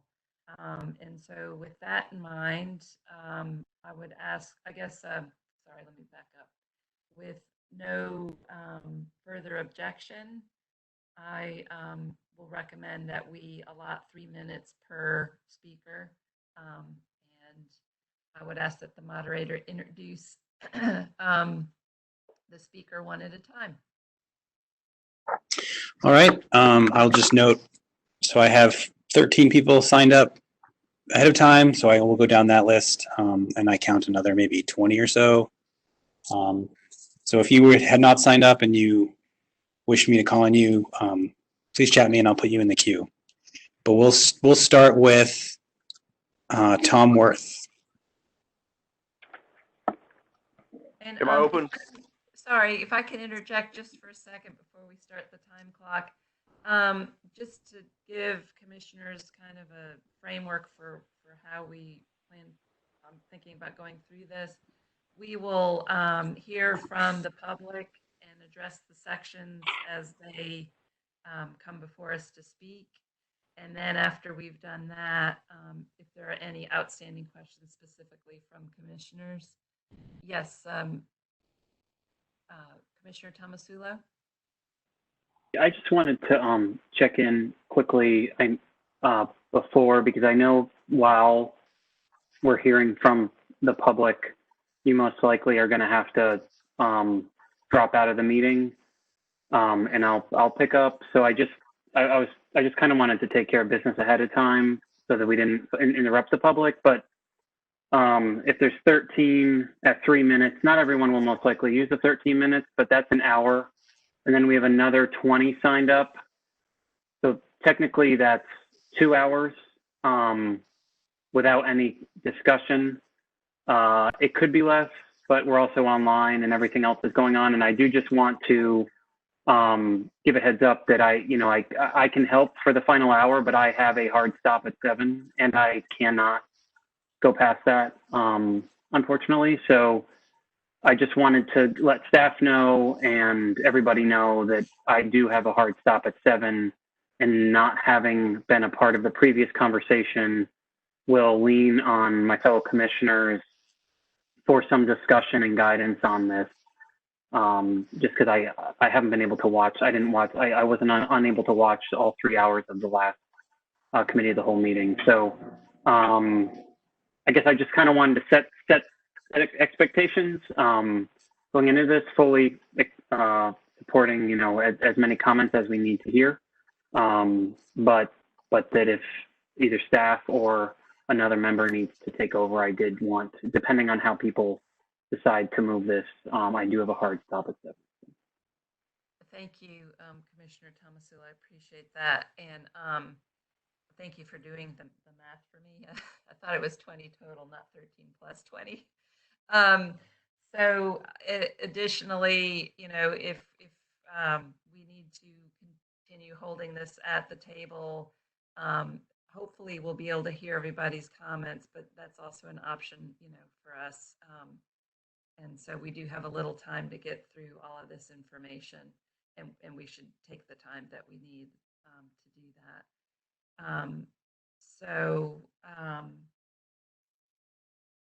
With that in mind, I'll just reiterate, if speakers could, be as concise as possible, and please try not to be duplicative. That will help give everybody a chance to be able to speak this evening. Okay. With that in mind, Mr. Worth, I think you were queued up to speak.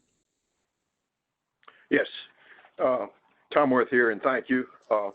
I'll move briskly. Hopefully everyone got my email of the 22nd, in which I reiterated my points in behalf of the Thompson family. In a nutshell, the area physically is not compatible for the 12 stories that would be the outer reach of the affordable under the proposed comprehensive plan, or the future land use map change. Contrary to what Jason has indicated, this was not a construction and demolition dump. It was a garbage dump. And the signs of the failure of the organic understudy are there for anyone to see. Monitoring wells are there, and they're there, ladies and gentlemen, to detect methane. I do not think that it's an appropriate site for a residential. That said, though, the existing zone and the existing future land use map do accommodate residential up to 3 stories, So I do not think that this is a worthy undertaking to impose the prospect of high density residential on this tract. Again, as you all know, Thompsons have been on board there, operating since 1967. Third generation of family is now there. And so they would like to retain the flexibility of their present zone and the present future land use map to continue to be flexible in the face of changes in the automobile industry. There's ample high density residential already in the area, as is clearly shown on the land use maps, GIS. I see no need to impose the prospect for high density residential on this property. The existing zone does accommodate what they're doing, and it would accommodate other mixed uses in the future. On the matter of the addition to the instability of the underlying ground, you've got the periodic flooding by Crabtree Creek. It's just not an area where there ought to be a high density residential prospect imposed on this property by the future land use map. So we would ask that you retain the existing community mixed use and expunge additionally from this proposed plan the map AP-MT2 that shows a street that bisects the Thompson property, bisects Costco, and also bisects Wegmans. Thank you very much. Thank you, Mr. Worth. For commissioners, if you're following along, that would be item number 8 in the letter, I believe. Okay. Who is up next? Next, we have Isabel Maddox. Good afternoon, members of the Planning Commission. I'm here today on behalf of the Hobbs family, which owns several critically located pieces of real estate in the Mideast Area Plan area. I spoke to you last month during your meeting. I want to come back today to speak in a little more detail about really 4 properties. One is, and I'll just go through them, Six Forks and Anderson. We are right now, the future land use map shows that property as medium density residential. There's actually a mix of office and residential there. We're requesting that you change that future land use designation to office and residential mixed use to accommodate both types of uses. We also ask that you acknowledge that the Hobbs property in particular is in a bit of a hollow there. There's 5 stories right beside them, and we think guidance of 5 to 7 in that area, particularly 5 to 7 for that property, because it dips down. So it will appear to be, the same as the existing 5-story building located there. And it's across major thoroughfares from any single family residential. Second property I want to talk about is Six Forks at Plantation Drive down there near where the Kroger used to be. This property does back up to single family residential, but again, its elevation is substantially lower than the single family neighborhood, 1 to 3 stories lower. So a 3-story building is going to really barely reach the top of those houses. Therefore, we would request that we have a guidance of 5 stories in that area. The third property I want to talk about is Six Forks and Atlantic. Again, that property is at the intersection of 2 major roads, and it backs up to the right-of-way of the railroad. The future land use map shows this as community mixed use, which would be 12 stories, but right in that area, we have zoning and some future land use guidance for 20 stories, and there seems to be no reason that you should limit the height there. You have no single family residential nearby.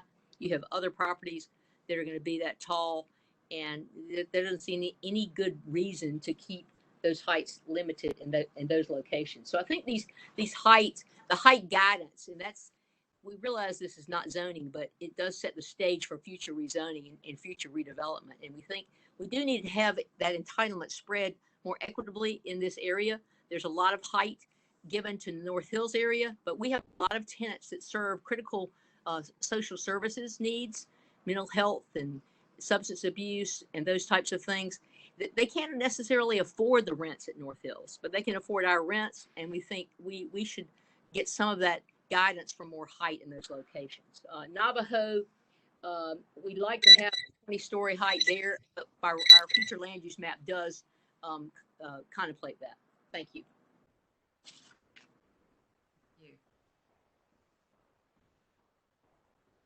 Okay, let's see.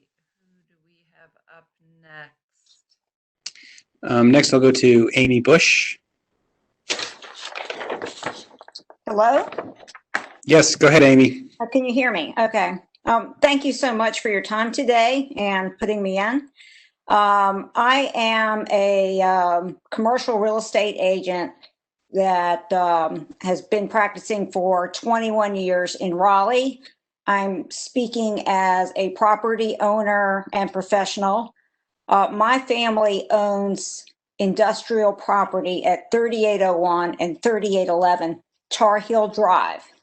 We have 85,000 square feet of multi-tenanted flex warehouse space, and currently it is zoned IX3. I am in favor of retaining that zoning for the following reasons. First of all, our property has a cell tower on it.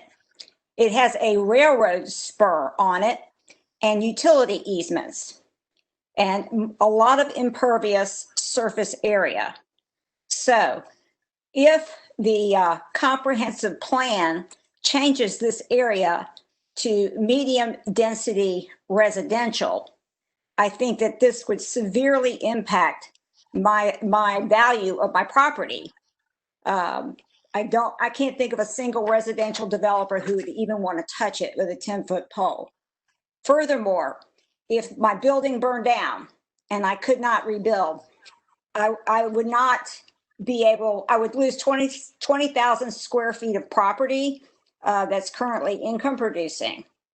And I was on the last call, both Brian Haver and Jason Harden confirmed that this comprehensive plan use would work against the current owners. So I am definitely against this change. And furthermore, as a professional working in this area, I do work in the industrial sector, and I disagree that there is a decline for demand of warehouse space in Raleigh. You can't find it anywhere. In fact, I just pulled a CoStar research query for the zip code 27609. There were only 2 warehouse spaces in all of that zip code, 2, totaling an average of 30,000 square feet. So I would have to say that there is a demand for warehouse space contrary to what's being said. Thank you. Thank you. Who do we have Okay. next? And is the timer up? I'm not seeing it. The timer's resetting for the next speaker. Yeah. Next, we have Victor Campos.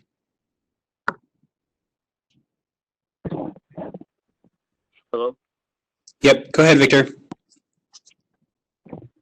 Hey, so I'm speaking on behalf of my family. We own 1700 and 1716 on St. Albans Drive. We are the first Mexican grocery store here in Wake County, and changing the future, or having the future land use change to mixed residential would be a very devastating blow financially to me and my family, because and not just me and my family, but also our neighbors, because it would devalue our properties, and apart from that, it would also be a blow to the Hispanic community, because we serve a huge Hispanic community here in Raleigh. We have people coming from, basically everywhere from Raleigh, and we have tons of services for the Hispanic community. So we are opposed to this plan. I've heard horror stories about how, yes, they're saying that this won't change the zoning, but I've heard horror stories how this future land use proposal ends up becoming a change to the zoning. It's just like, I guess, like a disguise, or I don't know how else to put it. And apart from that, I would also like to point out that before, I believe it was like the August meeting, we were never notified about this this whole plan, and I guess it's been going on since 2018. So we would have liked some type of heads up, but our first notification was in August, and it's been going on for, I guess, 2 years now, and none of our neighbors have either. And I feel that's pretty deceiving coming from the the planning commissioner. And that is all. Thank you. Thank you, Mr. Campos. Next is Ron Schwartz.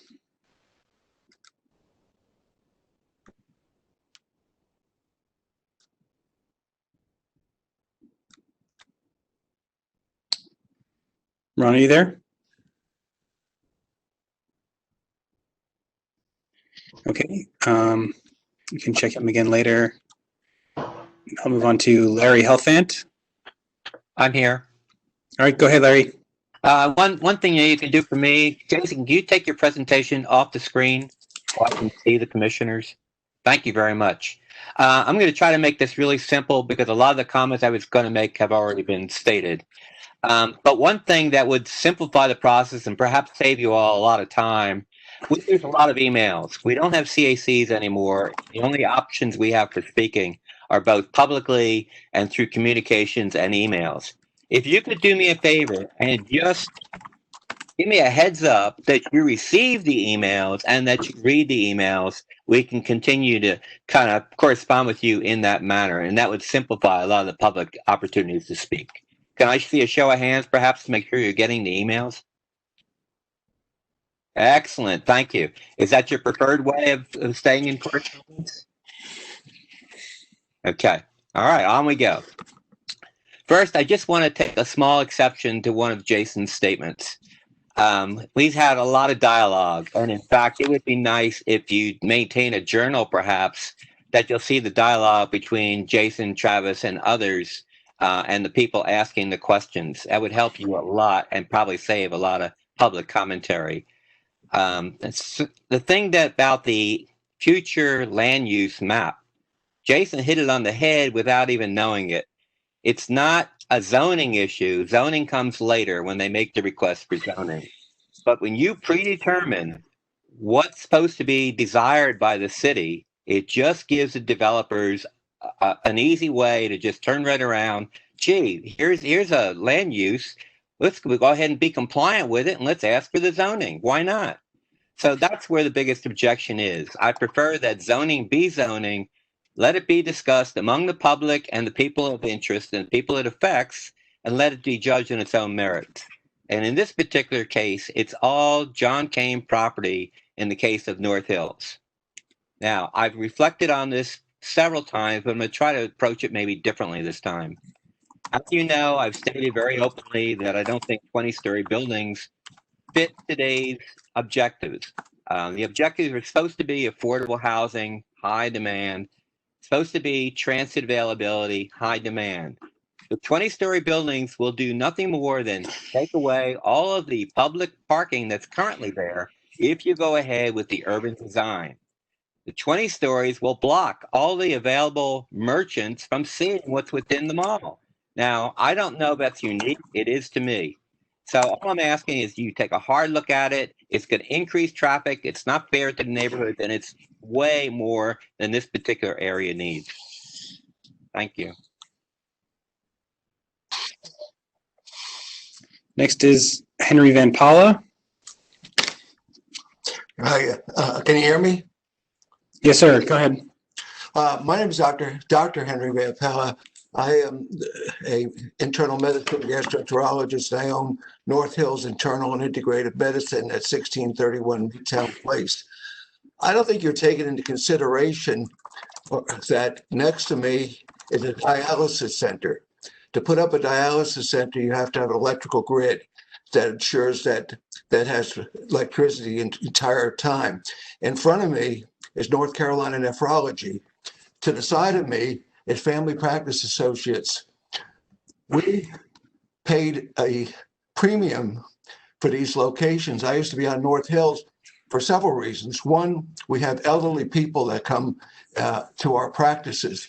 And when I was in North Hills, two of my patients almost did get into car wrecks and got injured because trying to cross Six Forks Road with 4 lanes is really a job. You add residential here with high traffic and a lot of pedestrian traffic, it's going to be very risky. Plus, I used to own 908, 906 Capitol Boulevard, and it was a body shop. And my plan was to eventually develop it into a medical complex. Because the zoning changed, it destroyed my future use of that property. And I cannot believe, as an American working hard, that I bought this property understanding it would be commercial. I would have never dreamed that someone's going to change it. And when you drive all around the area, there's only commercial buildings here. And it fits commercial. It's surrounded by a railroad. There's areas that are kind of not so nice, but that's, you know, you have to have some commercial. And I really object to this unbelievably strongly. I think it's it's cruel, unnecessary, and it's poorly thought out. And that's all I want to say. Thank you, Dr. Van Pella. Next is Ryan Rangel. Hi, can you hear me? Yep, go ahead, Ryan. All right, great. I just wanted to know how many members of the commission have actually toured the St. Albans Bush Street area that we're about to change the land use map on. Okay, great. So basically, in the northern part of Bush Street, it is primarily commercial with a little bit of industrial. Basically, northern Bush Street there in St. Albans is a relatively nice area. Now, as you walk south down Bush Street, you do get into the truly industrial part of the area as you get to Wolfpack. You know, every day when I drive into the office, I always love the Amazon trailers that get kind of left on Wolfpack Boulevard. Seems like half the stolen cars in Raleigh get dumped on Wolfpack. And there's a lot of industrial, there's a metal works, plumbing supply. Basically, that part of Bush Street, I don't know who would want to build a housing development next to that. It doesn't make any sense. Also, I just want to make sure you guys know, I mean, at 1631 Midtown Place, the building was only built 20 years ago. I don't understand why the land, you guys would want to change the use and tear down these perfectly good commercial buildings when, heck, our roof has another 30 years of life on it. That just makes no sense. Also, I'd like to point out, you know, the reason I bought at 1631 Midtown Place is that, you know, basically there's not a lot of affordable office commercial buildings. You know, basically downtown's kind of out of our reach. North Hills is out of our reach. We provide, my company provides executive office suites for Main Street businesses. The majority of our clientele are women-owned businesses, minority-owned businesses, and nonprofits. And the reason is because we can provide office space for Main Street businesses that can't afford these other areas. And I'd just like to point out that as it was touched on earlier, it seems like basically the affordable, you know, in order to meet some sort of affordable housing requirements, you guys have moved the medium density residential to an area that it makes no sense so that a group of developers can continue their 20-year streak of not providing affordable housing themselves. Now, the one good thing about this whole process over the last month is that it's afforded me an opportunity to virtually meet a lot of my neighbors, and it appears, I guess I'll just say in closing. I'm sorry, Mr. Rangel, your time is up. Okay. Thank you. Thank you for Next is Chris Mudos. Good evening, Commission members. Thanks for having us this evening. In light of the time, I'll just go over just a few bullet points that I have. I'm with ownership of 508 and 512 Creekside Drive. It's the location of our former Carolina Ale House, and then a former Pizza Hut building that was there for several years before we demolished it a couple of years ago. The only concerns that I wanted to raise today, we mirror some of what Thompson has indicated. We also, you know, we just want to make sure that we are able to preserve our ability to use our property for more than just residential purposes, not just now or in the near future, but, you know, for some future purposes. We're not residential developers, but we are commercial developers and restaurateurs and also hotels. We just seems that a classic mixed use or commercial works best for that location, given its proximity to Wake Forest Road and Creekside Drive, using industrial as more of the residential area. But, you know, I want to just make sure that as of right, that we can use it as such and not prohibited use or having to go through the process of getting a special use approval for any reasons in the event that we decide to use it for something other than a restaurant, or if we want to put something in addition to a restaurant that may not be considered high density residential. And to also speak to that property, we're also about to embark on a rather large investment. And we started our renovations and our gentrification of that property last year. We've announced plans for a new restaurant concept that's going there, and we're spending quite a bit of money actually. And we were also going to utilize the connection to the greenway behind us to cause some congregational and some interaction with the greenway, hoping to develop some sort of trail with other businesses in the area. That was part of our plan as well. And we do sit right on the landfill. That has been a problem for us for several years. At one point, we tried to sell this property and we're unable to do so. And so we decided to go ahead and hang on to it and just develop it ourselves and use it for our purposes. So I'm not exactly sure what that means, but looking at the maps, it appears that we might be square in the waterfront site. And I'm going to need to get some further clarification on that from the way it looks. I saw a couple of slides tonight that I haven't seen before, but I just wanted to kind of wrap my head around that one just a little bit too, because it looks as though you might seek to take the property at some point. I'm not sure. And that was really it. Again, we're all very excited, however, for the changes coming to that area. We find that it's going to be a huge benefit to Raleigh, and we're just grateful to be a part of what's going to be coming in that area. Thank you. Thank you for your Next is Walter Weeks. Thank you, Commissioners. I'm the recently retired CEO of Wake Enterprises at 3548 Bush Street.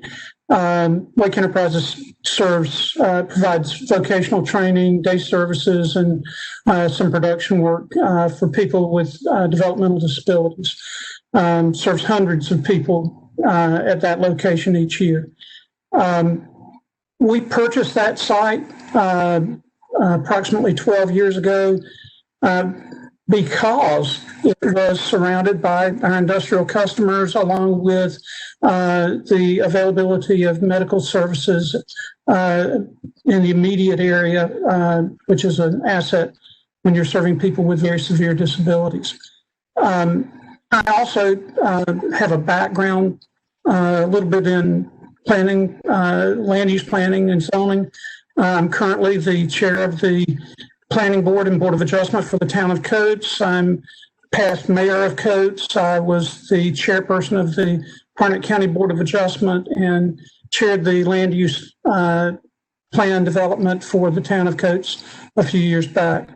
I can tell you that as was stated in your earlier case that you discussed, the very first thing mentioned when looking at any changes to zoning or changes to even for a conditional use or a variance, the very first question asked is it consistent with the land use plan? And if not, it dies right there. I am opposed to changing this land use for the area of Bush Street where we are. This was an investment for Wake Enterprises, for people with developmental disabilities, for the long-term services for those. And changing this would kill the resale of this property, which was part of the reason for investing there as well. I also have some background in transportation, chaired the Rural Transportation Advisory Committee for Mid-Carolina Council of Governments, and I chaired the Wake County Transportation Advisory Board. In that capacity, we were told that you cannot get public transportation to that location because of the railway crossing there at Atlantic Avenue and Wolfpack. This is an issue for people with developmental disabilities and for that community. I hope you'll take it to heart, and I appreciate your time. Thank you for Next is Patrick Martin. Hello, could you hear me? Yes, sir. Go ahead. Okay, thank you. Patrick Martin. I live in the North Hills neighborhood and have been active in the CAC that has been there, the Midtown CAC. I would like to state to the Planning Commission, again, as Larry Halfant had discussed, changing the heights of the commercial property along Six Forks to 20 stories and even 12 stories is not compatible with everything else that has been said about the development of the area. We're supposedly have just passed the widening of Six Forks in the Six Forks Road corridor study to handle the traffic that is there now. If the properties that are on the North Hills West currently are 1 and 2 stories, going up to 20 stories, that is from 6 to 12 times the height. And how are all those people that are going to be working in that the new offices, where are they going? How are they going to get there? They're going to come in their cars. People are not switching over to mass transit wholeheartedly, and they're going to be clogging the streets. All during this the discussion of the Z2419, the discussion was the need for what was going to be built in that project to be compatible to the residential properties that border it in the Edgemont or Edgewood planned development. And we heard the speaker talk about, they would put residential development that was compatible in character next to the existing residential development. Throwing up 20-story buildings on Six Forks, like at the corner of Six Forks and Lassiter Mill, is not compatible with the surrounding properties, which are primarily residential. Putting 12 stories at Lassiter and Six Forks in what is now the Lassiter Shopping Center is also not compatible. I did not see a map shown of the property between Carroll Middle School and Capitol Towers, but that also has been shown in the past of going to 12 stories. Right now, that is 3 stories. This is too much growth of density for commercial property.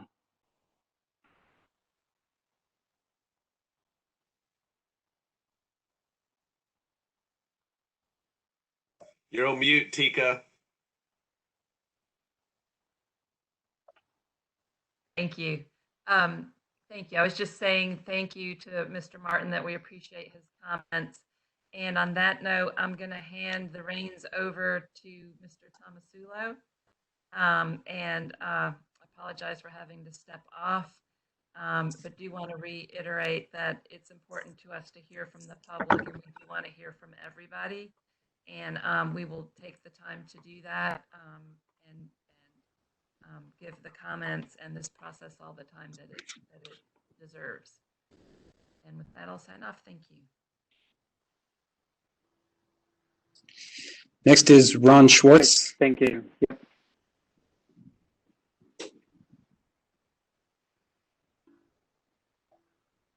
Ron, are you there? Yeah, I have no comment. Okay.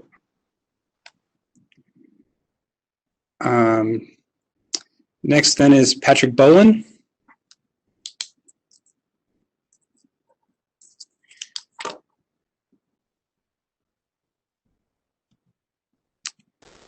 Let's see. I think Patrick was a phone user, may have just disconnected. So now go now to Chuck Valdez.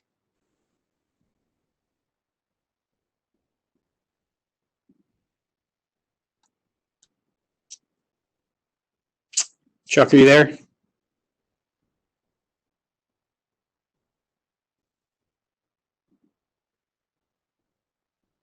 All right. We'll try Burhan Ahmed. Hi, thank you. My name is Burhan, and I'm one of the property owners at 1631 Midtown Place. And I'm also on the board, a COA board here. So I also represent the interests of my neighbors. I am opposed to this plan, and specifically any changes in the land use, which I think will end up deteriorating our property values. And I asked the commission to consider option 3 in the Midtown memo, specifically no changes in the land use and no changes in the zoning. Thank you.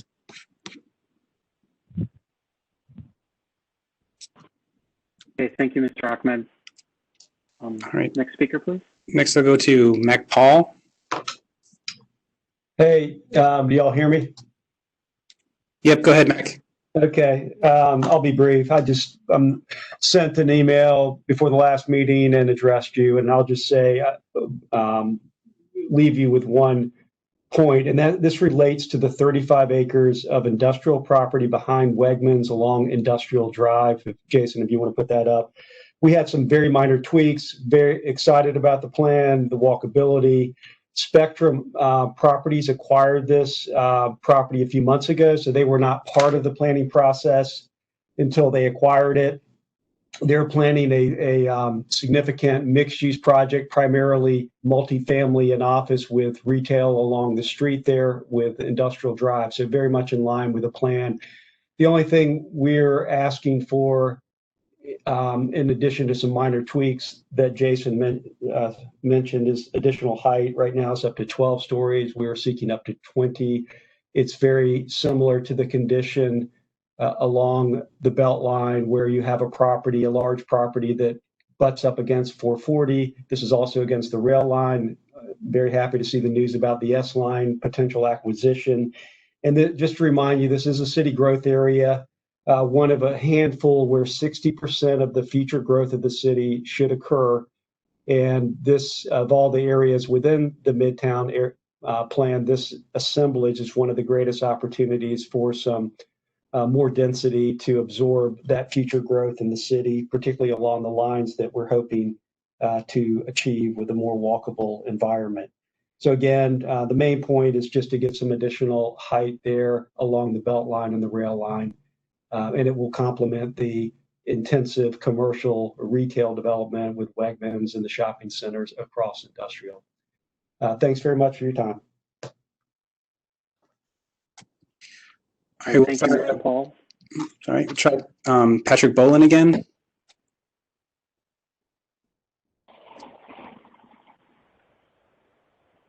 Yes, can you hear me? Yes, sir. Go ahead. Okay, great. Been having some technical difficulty here with been cut off 4 times now. I'm not sure what's going on, but my name's Patrick Bolin. I appreciate the time, everyone here today. I am the partial owner of the property at 3610 Bush Street, which is a 3-story medical mental health service building currently. I'm also a general contractor who's been in Raleigh practicing my business now for 35 years and lived here for almost 50. And I too don't want to continue to beat a dead horse, but the notification process, I understand based on what was said, was believed to be done thoroughly, but I wasn't contacted until just a few weeks ago, as well as my business partner. I'm not sure where this correspondence got mailed to, but I'm just glad that we've all been informed now and that we can get on and some serious discussions. The first thing that I'd like to address is doesn't even pertain to my building, but it's been a concern of mine as a general contractor and resident of Raleigh for quite some time, decades in fact, and that's the stormwater or the lack of addressing of the stormwater in that area around Thompson Cadillac and Creekside Drive. It's been decades that that's been a problem with this city. I can remember in the 70s, people in canoes and john boats around that area when Kmart was in the parking lot there. And the city's refused, or at least drug their feet in doing anything about that. Now I understand this plan that the developers that are going to be developing that area into this, what's been called a high luxury waterfront community area. I think it's very reckless to allow developers to go into a situation that has been too difficult for the city to solve in the last 50 years and rely on the developers in a sort of hopscotch patchwork method to bring together stormwater systems that will eliminate the flooding that we have there anytime we have heavy rains. I truly feel like, and it's my opinion and a humble one at that, but that the city and its engineers should be coming up with a comprehensive plan to deal with that stormwater problem. It would be a great idea, I believe, that if the developers paid for that, but I can't expect numerous different developers to come in hand and come up with a cohesive, coagulative plan to fix this problem that's been going on, as I said, for decades. So, you know, that's a huge problem with this plan. Then I would move back to our building there. You know, if just as everyone has said, you start changing the use, then changing zoning follows. I think it'd be a terrible detriment to that part of the community to change the situation that's there now, to change the use. And as a general contractor, I purchased that building with my partners in order to have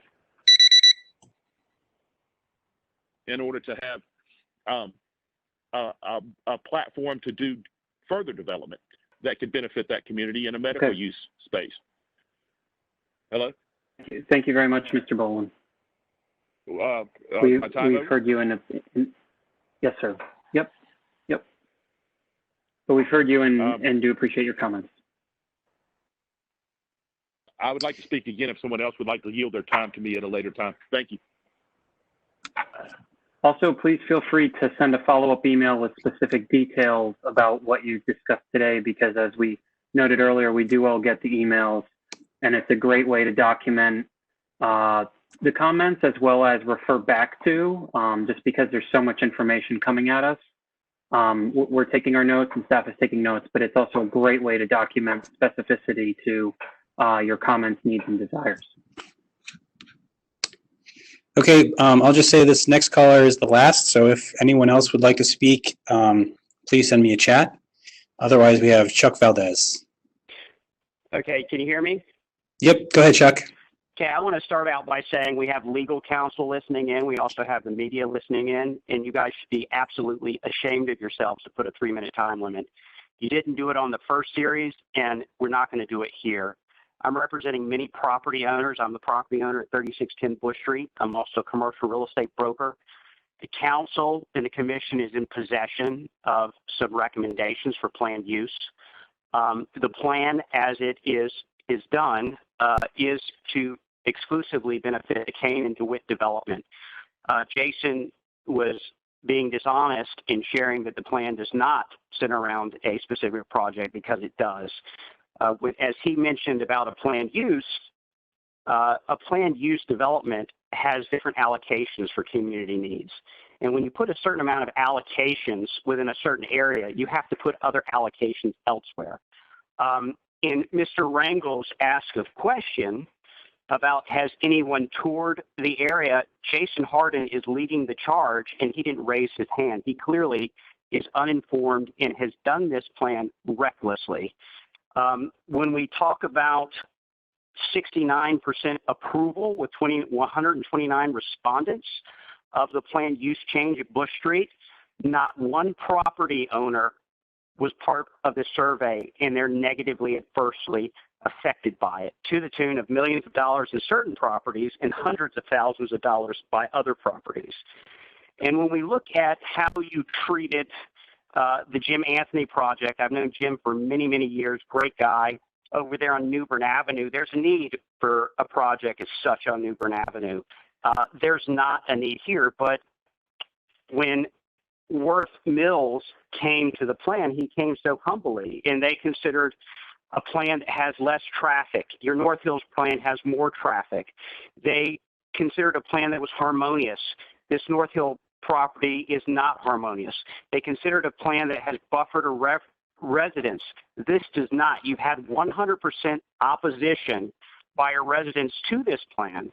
And then we go back to the beginning of the conversation where Michelle and Jennifer were talking about how much they loved our greenways and they use their greenways. But this plan is trying to create some greenways and green spaces in places that don't exist. You're creating an opportunity for fatalities with people getting in and out of high traffic areas.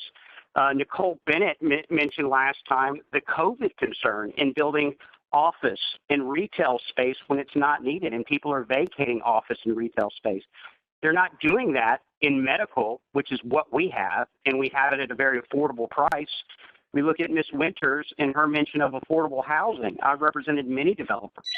And when you do plans as such and big plan uses, and I've worked with various cities, you can go ahead and put that timer away. When I've worked with various cities, they make the developers put in infrastructure and account for affordable housing, but you're not doing it here. When we look at the planned use for Raleigh as a whole, which I've sent to all of you guys in the commission, your medium and low density and greenway, no, don't interrupt me.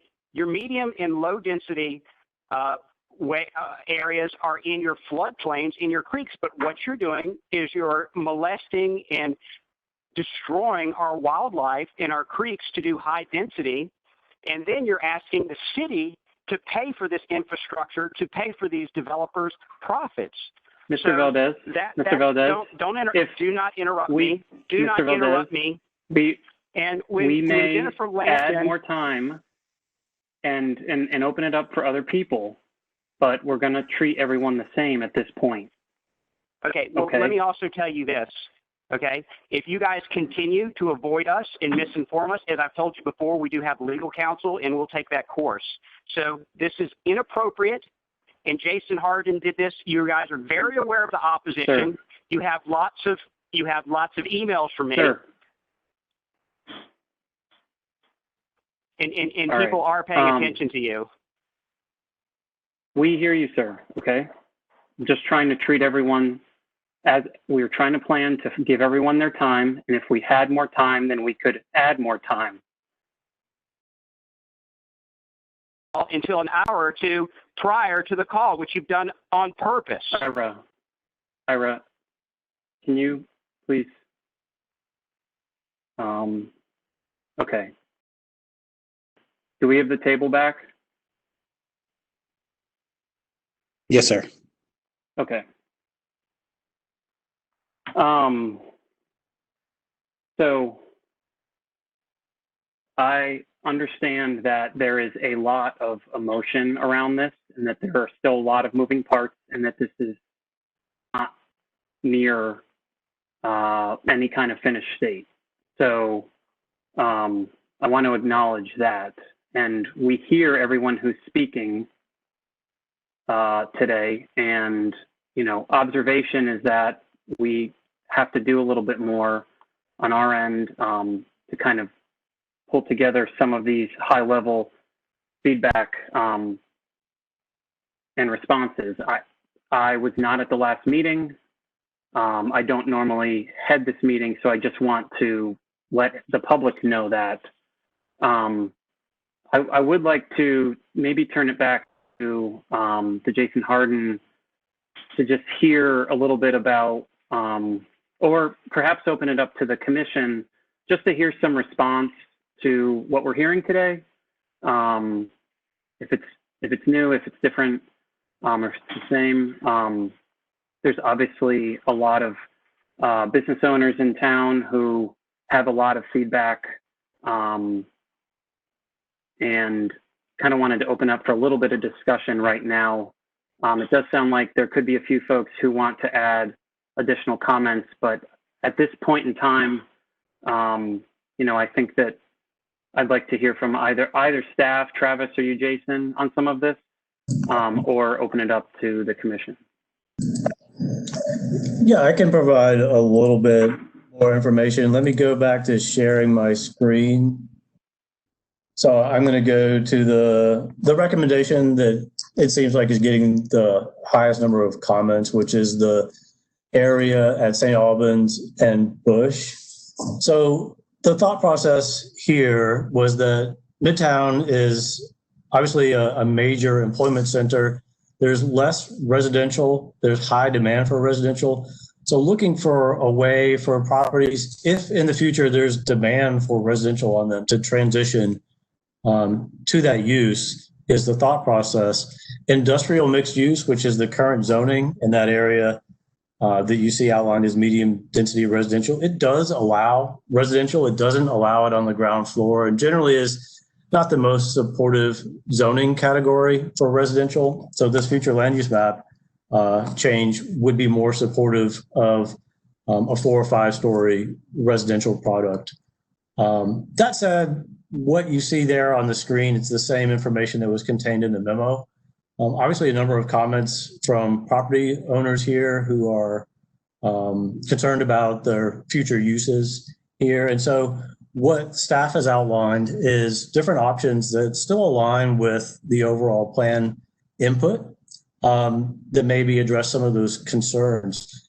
So again, the idea of accommodating more housing can live with a future land use map category that also envisions office uses, medical office uses, even more intensive commercial uses. So the option 1 is retaining that plan recommendation of medium density residential, which again does not, to be very, very clear, does not change the zoning, does not change uses, does not change the ability to build back in the event something happened to a building. That would be dictated by zoning. But again, understanding that there's some questions and concerns about that. Option 2 would be revising, and this is within the commission's purview, revising that recommendation to a category that better facilitates housing than the current future land use and zoning does, while also supporting office and retail uses. So that could be office and residential mixed use or neighborhood mixed use.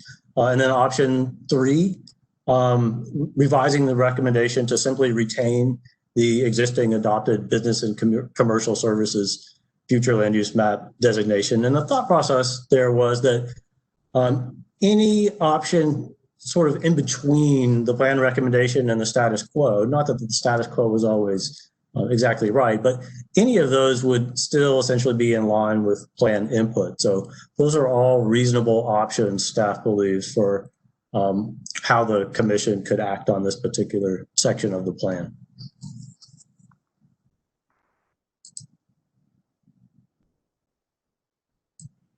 Okay, thank you for some of that clarification.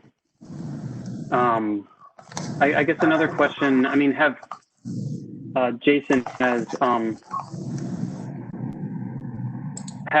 have you had a chance to speak to a lot of these business owners who seem to be all in this area? Some. I've spoken with a few over the last month or so. I think it's correct that many weren't aware of the process until this point, although again, we did send the notifications throughout the process. So I have spoken to some and have had conversations with some of the people on the call, and I think they've represented those concerns that you've heard this evening as well. Okay. So I guess at this point, you know, there's a lot of elements to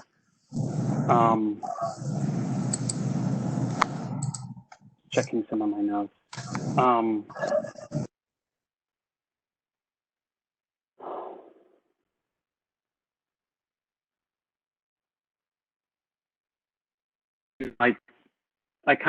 mean, I definitely want a little bit of time for to discuss various elements of the plan. I also think that there's a lot of comments, et cetera, that have all been summarized, but just curious to hear, Travis, a little bit of guidance on, you know, are there elements of this plan that, you know, could move forward that are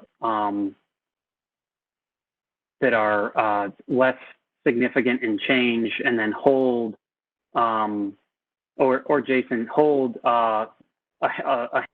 these elements where there's still uncertainty, lack of clarity, and a lot more discussion that has to be that has to be held. You know, I also want to yield somewhat to my fellow commissioners to hear their thoughts as well. But it's just kind of, you know, I know that you said that we could move certain elements of this plan ahead, and I wouldn't want to do. I would certainly yield to other commissioners to make that motion. But it does sound like a handful of these portions of the plan should probably be held here so that we can have richer conversation about them and more time to talk to some of the owners and residents. Sure, and I'd be happy to give you my perspective on that. That certainly is an option for the committee, is if you would like to parse out certain pieces of the comprehensive plan amendments, and that's what we're talking about here, is amending the comprehensive plan. They could be sent along if the committee finds them favorable. However, at face value, I don't know that I see a large benefit there, other than you're advancing a portion of the study to amend the plan.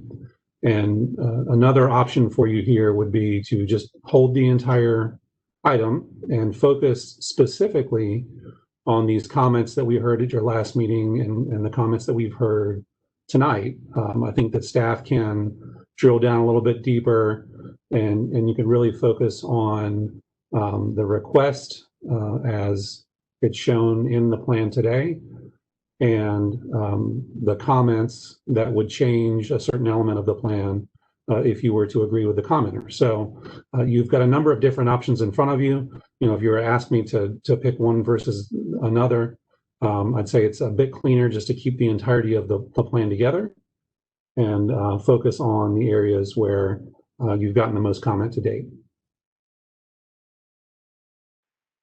Okay, thank you very much for that guidance, Travis. At this point, I would like to open it up to bring it back to the table and open up to my fellow commissioners for any questions or comments for staff. Commissioner McIntosh? So there were several questions answered during the public comment period that I wonder if staff could answer. I apologize, I didn't write down all of them, but one was concern about continued ability to use property that, you know, that businesses currently own. Is this change going to affect their ability to use their property the way they want to use their property? And then there were several other, I'm not sure if someone else did a better job of writing everything down, but it seemed like there were several questions asked that it'd probably be good to answer. So I can address that question and any others that the commission wants to ask.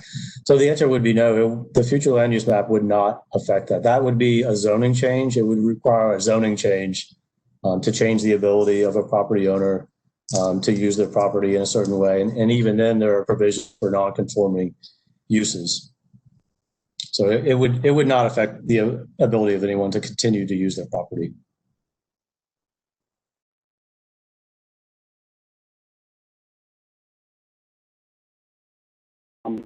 I know Commissioner Bennett had her hand up right after Commissioner McIntosh. Did you still have a question? Yes, thank you. I was just going to say that I think it would be helpful, especially if we decide to hold this and come back and discuss it again.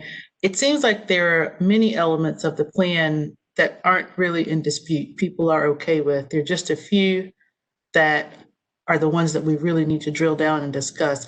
It would be helpful if, I'm not sure what the easiest way for staff to do it would be, but if they could pull those out, or maybe go through the plan that we have and just highlight the ones that we really need to focus on, and then the ones that everybody seems to be happy with, and the ones that people don't seem to be disputing that, yes, we discussed this, we all unanimously, or, you know, majority of us were in favor of. I think it would be easier for us to move through those and then know that we need to focus on these 4 or 5 aspects of the plan. I'm trying to go through it myself and like highlight which ones people are calling out, but I think it would be helpful to us as a whole if those could be pulled out. Thank you. And we can certainly do that. Absolutely. We want to facilitate this deliberation process.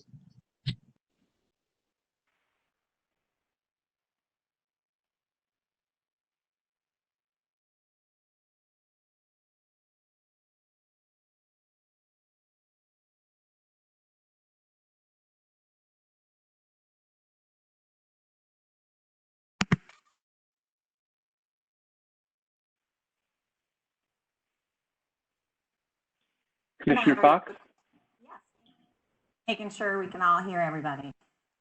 Question for Assistant Director Crane.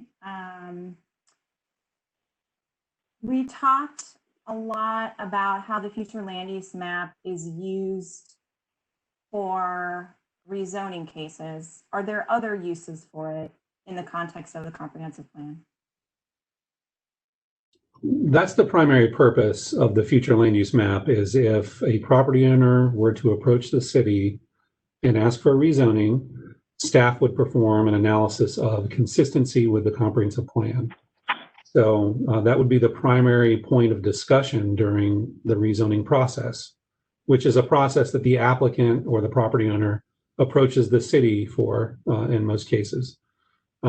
As Jason mentioned, if the future land use map or the comprehensive plan were to offer very specific guidance about a specific property, that does nothing to the existing zoning. And I want to say that again, I'm going to pause. It does not change the existing zoning. It does not impair the ability to continue using your property in the way that you use it today. It does become germane if you were to ask the city to rezone your property.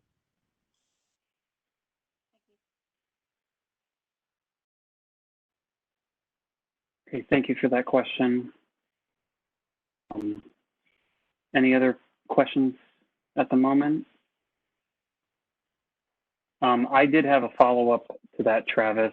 You know, I think, you know, what I'm hearing is I think some translation, you know, that's being clarified as to what the difference is between future land use and zoning.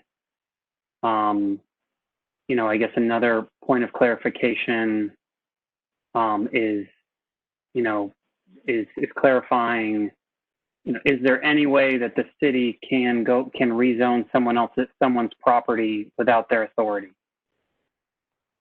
So the state does provide local municipality the power to zone properties. And we recently saw that with the implementation of the Unified Development Ordinance, where the city was the applicant for a very large citywide rezoning. Those efforts, I will admit, are few and far between, but the city does have the power to rezone property. Okay, thank you. Are there other questions or comments right now? Commissioner O'Haver. Yeah, I'll reiterate. I'm just trying to wrap my head around this. Excuse me, wrap my head around this. And it was the comment that I made at the last. I do see where, I mean, our job when these rezonings come forward is to examine the consistency or inconsistency with these documents. And these property owners are concerned about their ability to potentially rezone or sell. And it's not saying that we approve rezonings that have inconsistencies that are listed, but I do have a concern that it could create not necessarily a strong barrier, Jason, because I know it doesn't, you know, it doesn't rezone the property, but it is a big part of what we're talking about when rezonings come forward is the consistency or inconsistency. So I don't know how to address that. I'm just, again, vocalizing that I hear their concerns. I'm trying to wrap my head around it, and I look forward to continuing the conversation around that. That's pretty much my main issue. Commissioner Lampman. I think one of the things that we kind of expect from every developer that comes in is that there is that effort of communicating with the surrounding neighborhoods and then have this kind of fleshed out. I mean, it is uncomfortable to have this level of heat on that zoning area. I mean, I like it. I like the idea, but I'm not going to. I mean, we would go back to any developer and say, hey, you've got to talk to the next door neighbors. You've got to talk to the townhome community. You've got to talk to the church. You've got to, and we do that. And I, Jason, I feel for you because I know you went out and did mass mailings, and the folks that are calling in. I think this also goes to our earlier point. The folks that are calling in are highly educated. They pull in attorneys at the drop of a hat, or have media come on, and I mean, we've got to make sure that we do kind of have this communication. But I mean, Raleigh is growing. We have a lot of people coming in day after day after day. We talk about how housing is needed in these areas. We're just established now. I didn't realize, but the NCDOT just is able to get that rail system all the way down. That's going to have a massive impact on how people travel in Raleigh. And, to think forward to that as to where people are living and how they're going to be able to use transit, I think is important that we look at that.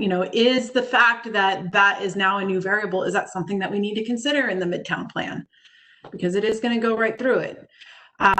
So, I mean, with that, in terms of if we're holding this, another period, I think obviously conversation needs to be had. Mr. Valdez, we do get your emails. We do read them.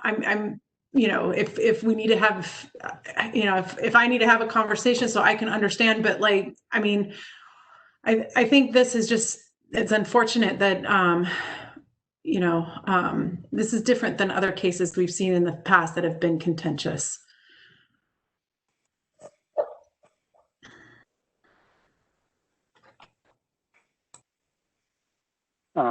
Commissioner O'Haver?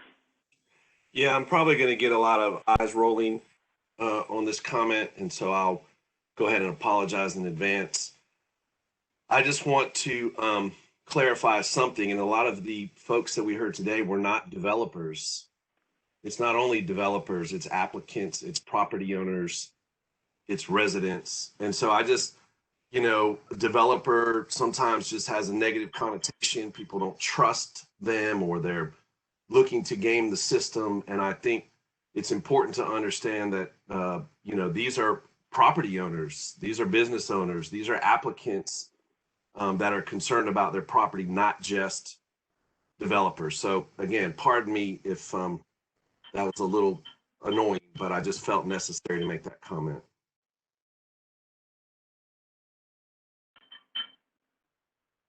Commissioner Fox, and then Commissioner Winters.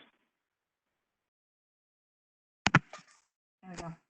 I also supported the notion of holding this at the table and discussing it at our next meeting. I'd like to also, at that next meeting, go through some of the market analysis that help drive some of the decisions, so we can make more of a data-driven decision and less of a popularity contest decision. And that's not a disparaging comment. That's just, I'd like to roll in a little bit more of the data that I know is included in the report into our conversation next time, if that's a possibility. Thank you. Okay, thank you. Commissioner Winters? Thank you. Just want to bring just one comment that was made, and I'm sure Commissioner Lampman means more than the comment about highly educated, as basically saying some are more educated than others. I'm sure that wasn't the comment. I'm thinking you're more talking about accessibility in terms of access to attorneys, that kind of thing. So I just wanted to bring a little more light to that, because I'm sure it was not Commissioner Lampman's intent to make a statement without a less thorough, better-rounded statement. So just wanting everyone to know that that's how we see it, how we also treat the cases. If you're able to come with a developer, if you're able to come with an attorney, but also understanding accessibility as well as knowledge base and history and experience dealing with various projects. So thank you. Thanks. Sorry for not being eloquent on that. So. Okay. Well, thank you for those, Commissioner Bennett. Just one more quick comment. There are a lot of comments about, especially from businesses, that they didn't receive notification over the entire 2-year period and that they're just now finding out about it in August of this year. Travis or Jason, could you speak to that and what your efforts were in terms of mailing the notices and how you kept track of who was noticed and what the radius was maybe, or just so we can address that, because a lot of the people who spoke and a lot of the emails that we read did say that this was the first that they're hearing about it. Sure, I can speak to that. So the notices were in the form of a postcard, and they were mailed to the entire Midtown area. In fact, a little bit beyond that area, the map that you saw at the outset. So every property, every site and mailing address received those postcards. And I mean, of course, it may be that it blended in with other mail, just wasn't seen. Mail delivery isn't 100%, but there was a significant effort to make sure that we heard from a lot of people, and we did hear from a lot of people during the plan process. So just in general, when we did those mailings, that would be before meetings or surveys, and that is what drove a lot of the participation in the plan itself. A follow-on that, were there those like green and white rezoning signs put out at all the various intersections, kind of like when the UDO remapping was happening? Or we placed some signs out before some of the meetings, but not an area-wide sign akin to a rezoning. That just probably don't have the number of signs to make that effective. We did use a lot of social media. That tended to be effective. Communication with CACs and the mailings themselves.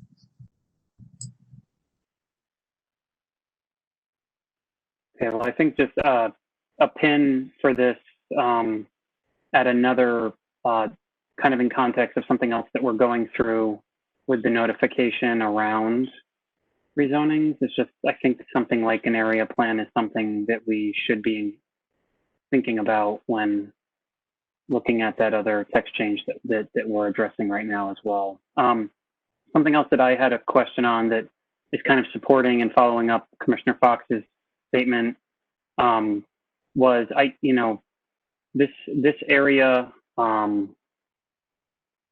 has a lot of existing uses that I do believe are very necessary for our community to function, like industrial. And so, and I know that, so I'm also curious in following up that kind of the data behind, where our projections are as a city. I know I've made a note, but I can't remember who said it, but something about this being a growth area and that 50 or 60% of growth in Raleigh is supposed to be in this area, or perhaps it's only because the landmass is I guess I'm just curious to hear more about that, the idea of, how this fits into the broader capacity of land for our city, and if things aren't zoned or are either upzoned or downzoned, or planning for more height or planning for more square footage,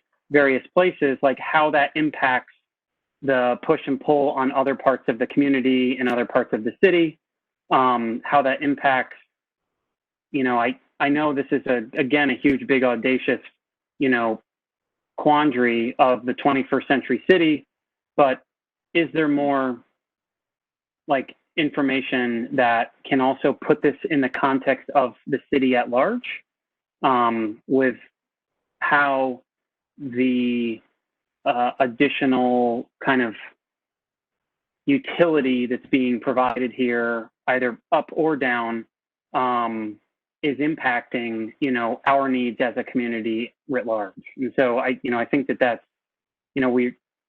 I know that we've brought up these ideas of land capacity analysis and other things like that, but even just understanding like some simple basic zoning districts, how much is either being removed or added relative to that base zoning district or to that future land use in the city, and in what capacity is being allotted here versus the remainder of the city. That it seems kind of hard to think that we're hoping for 60% of the growth to happen in this area, but if that's true, then this is a really much more substantial deal than I think people might realize. So I think that that's so I just kind of follow on what Commissioner Fox mentioned, and do support tabling it, and and I think that I don't. It seems like there was a overview of the questions from the last committee of the whole, and looking at I hope that we can get an overview to us, and relatively, with a little bit of time and prep for the next meeting, and with that overview as well, if possible, just so that we can really place a lot of these comments to specific elements of the plan in context. And that might have been a given, but I wasn't here last time, so I want to just make sure we're covering our bases. I think that's an excellent suggestion. I think the comments that we've heard tonight are pretty similar to what was expressed at the August meeting. I do think it'd be very helpful to get those materials, that summary and analysis, to the commission well in advance of the next meeting, to be able to have some time to digest and reflect that. Just a couple other comments. I think your suggestion and Commissioner Fox's suggestion to go back and look at some of the market analysis and the market demands would be helpful. I will include that in that information. I would note that the figure about the 60% of future growth, that's referring not to the Midtown or North Hills area specifically, but to all the places in Raleigh identified as centers on the city's comprehensive plan. And the idea of growing or allowing more growth in these walkable centers served by transit. And it is true that these have citywide and frankly region-wide implications. When we don't accommodate more places for people to live and work in walkable areas served by transit, then people have to live and work in places that aren't walkable and aren't served by transit, with all the implications for commutes and carbon emissions and lifestyle health and wellness implications that includes. So a very important thought process to think about this in a citywide and regional scheme of things. And I do think it would be helpful to provide some information about how this area fits into the comprehensive plan's overall thought process for how the city grows. That's another point of information I think would be relevant for the commission to consider. Fantastic. Yeah, thank you for that follow-up. So I do believe that we had a note or I guess it wasn't really a motion from Commissioner Fox. I guess I can kind of act as Commissioner Hicks did on the prior case, but without objection, I can hold this at the table till the next committee of the whole meeting, and just want to pause for a moment to see if there is any objection from any commissioners. Seeing none, then we will go ahead and hold this for the next meeting, and we'll keep an eye out for some of those follow-ups. And I think just reiterating that we are receiving the emails and receiving the information on our end. I think the hands earlier showed that and stuff, and I think that we can try and do a little bit of a better job just acknowledging it. We do get dozens and dozens of emails, so and we don't have age, and we are volunteer. So I think I just also ask the public to also just take that into context. But we do appreciate everyone's feedback on this, and do appreciate all the hard work, public participation, and continued feedback and input on this. So just want to thank everyone. And I believe with that, I'm a little less familiar with the standards for committee of the whole, but is there any formal kind of closure to this, Travis, or no? No, you can adjourn the meeting. All right, well, Commissioner Bennett, yes.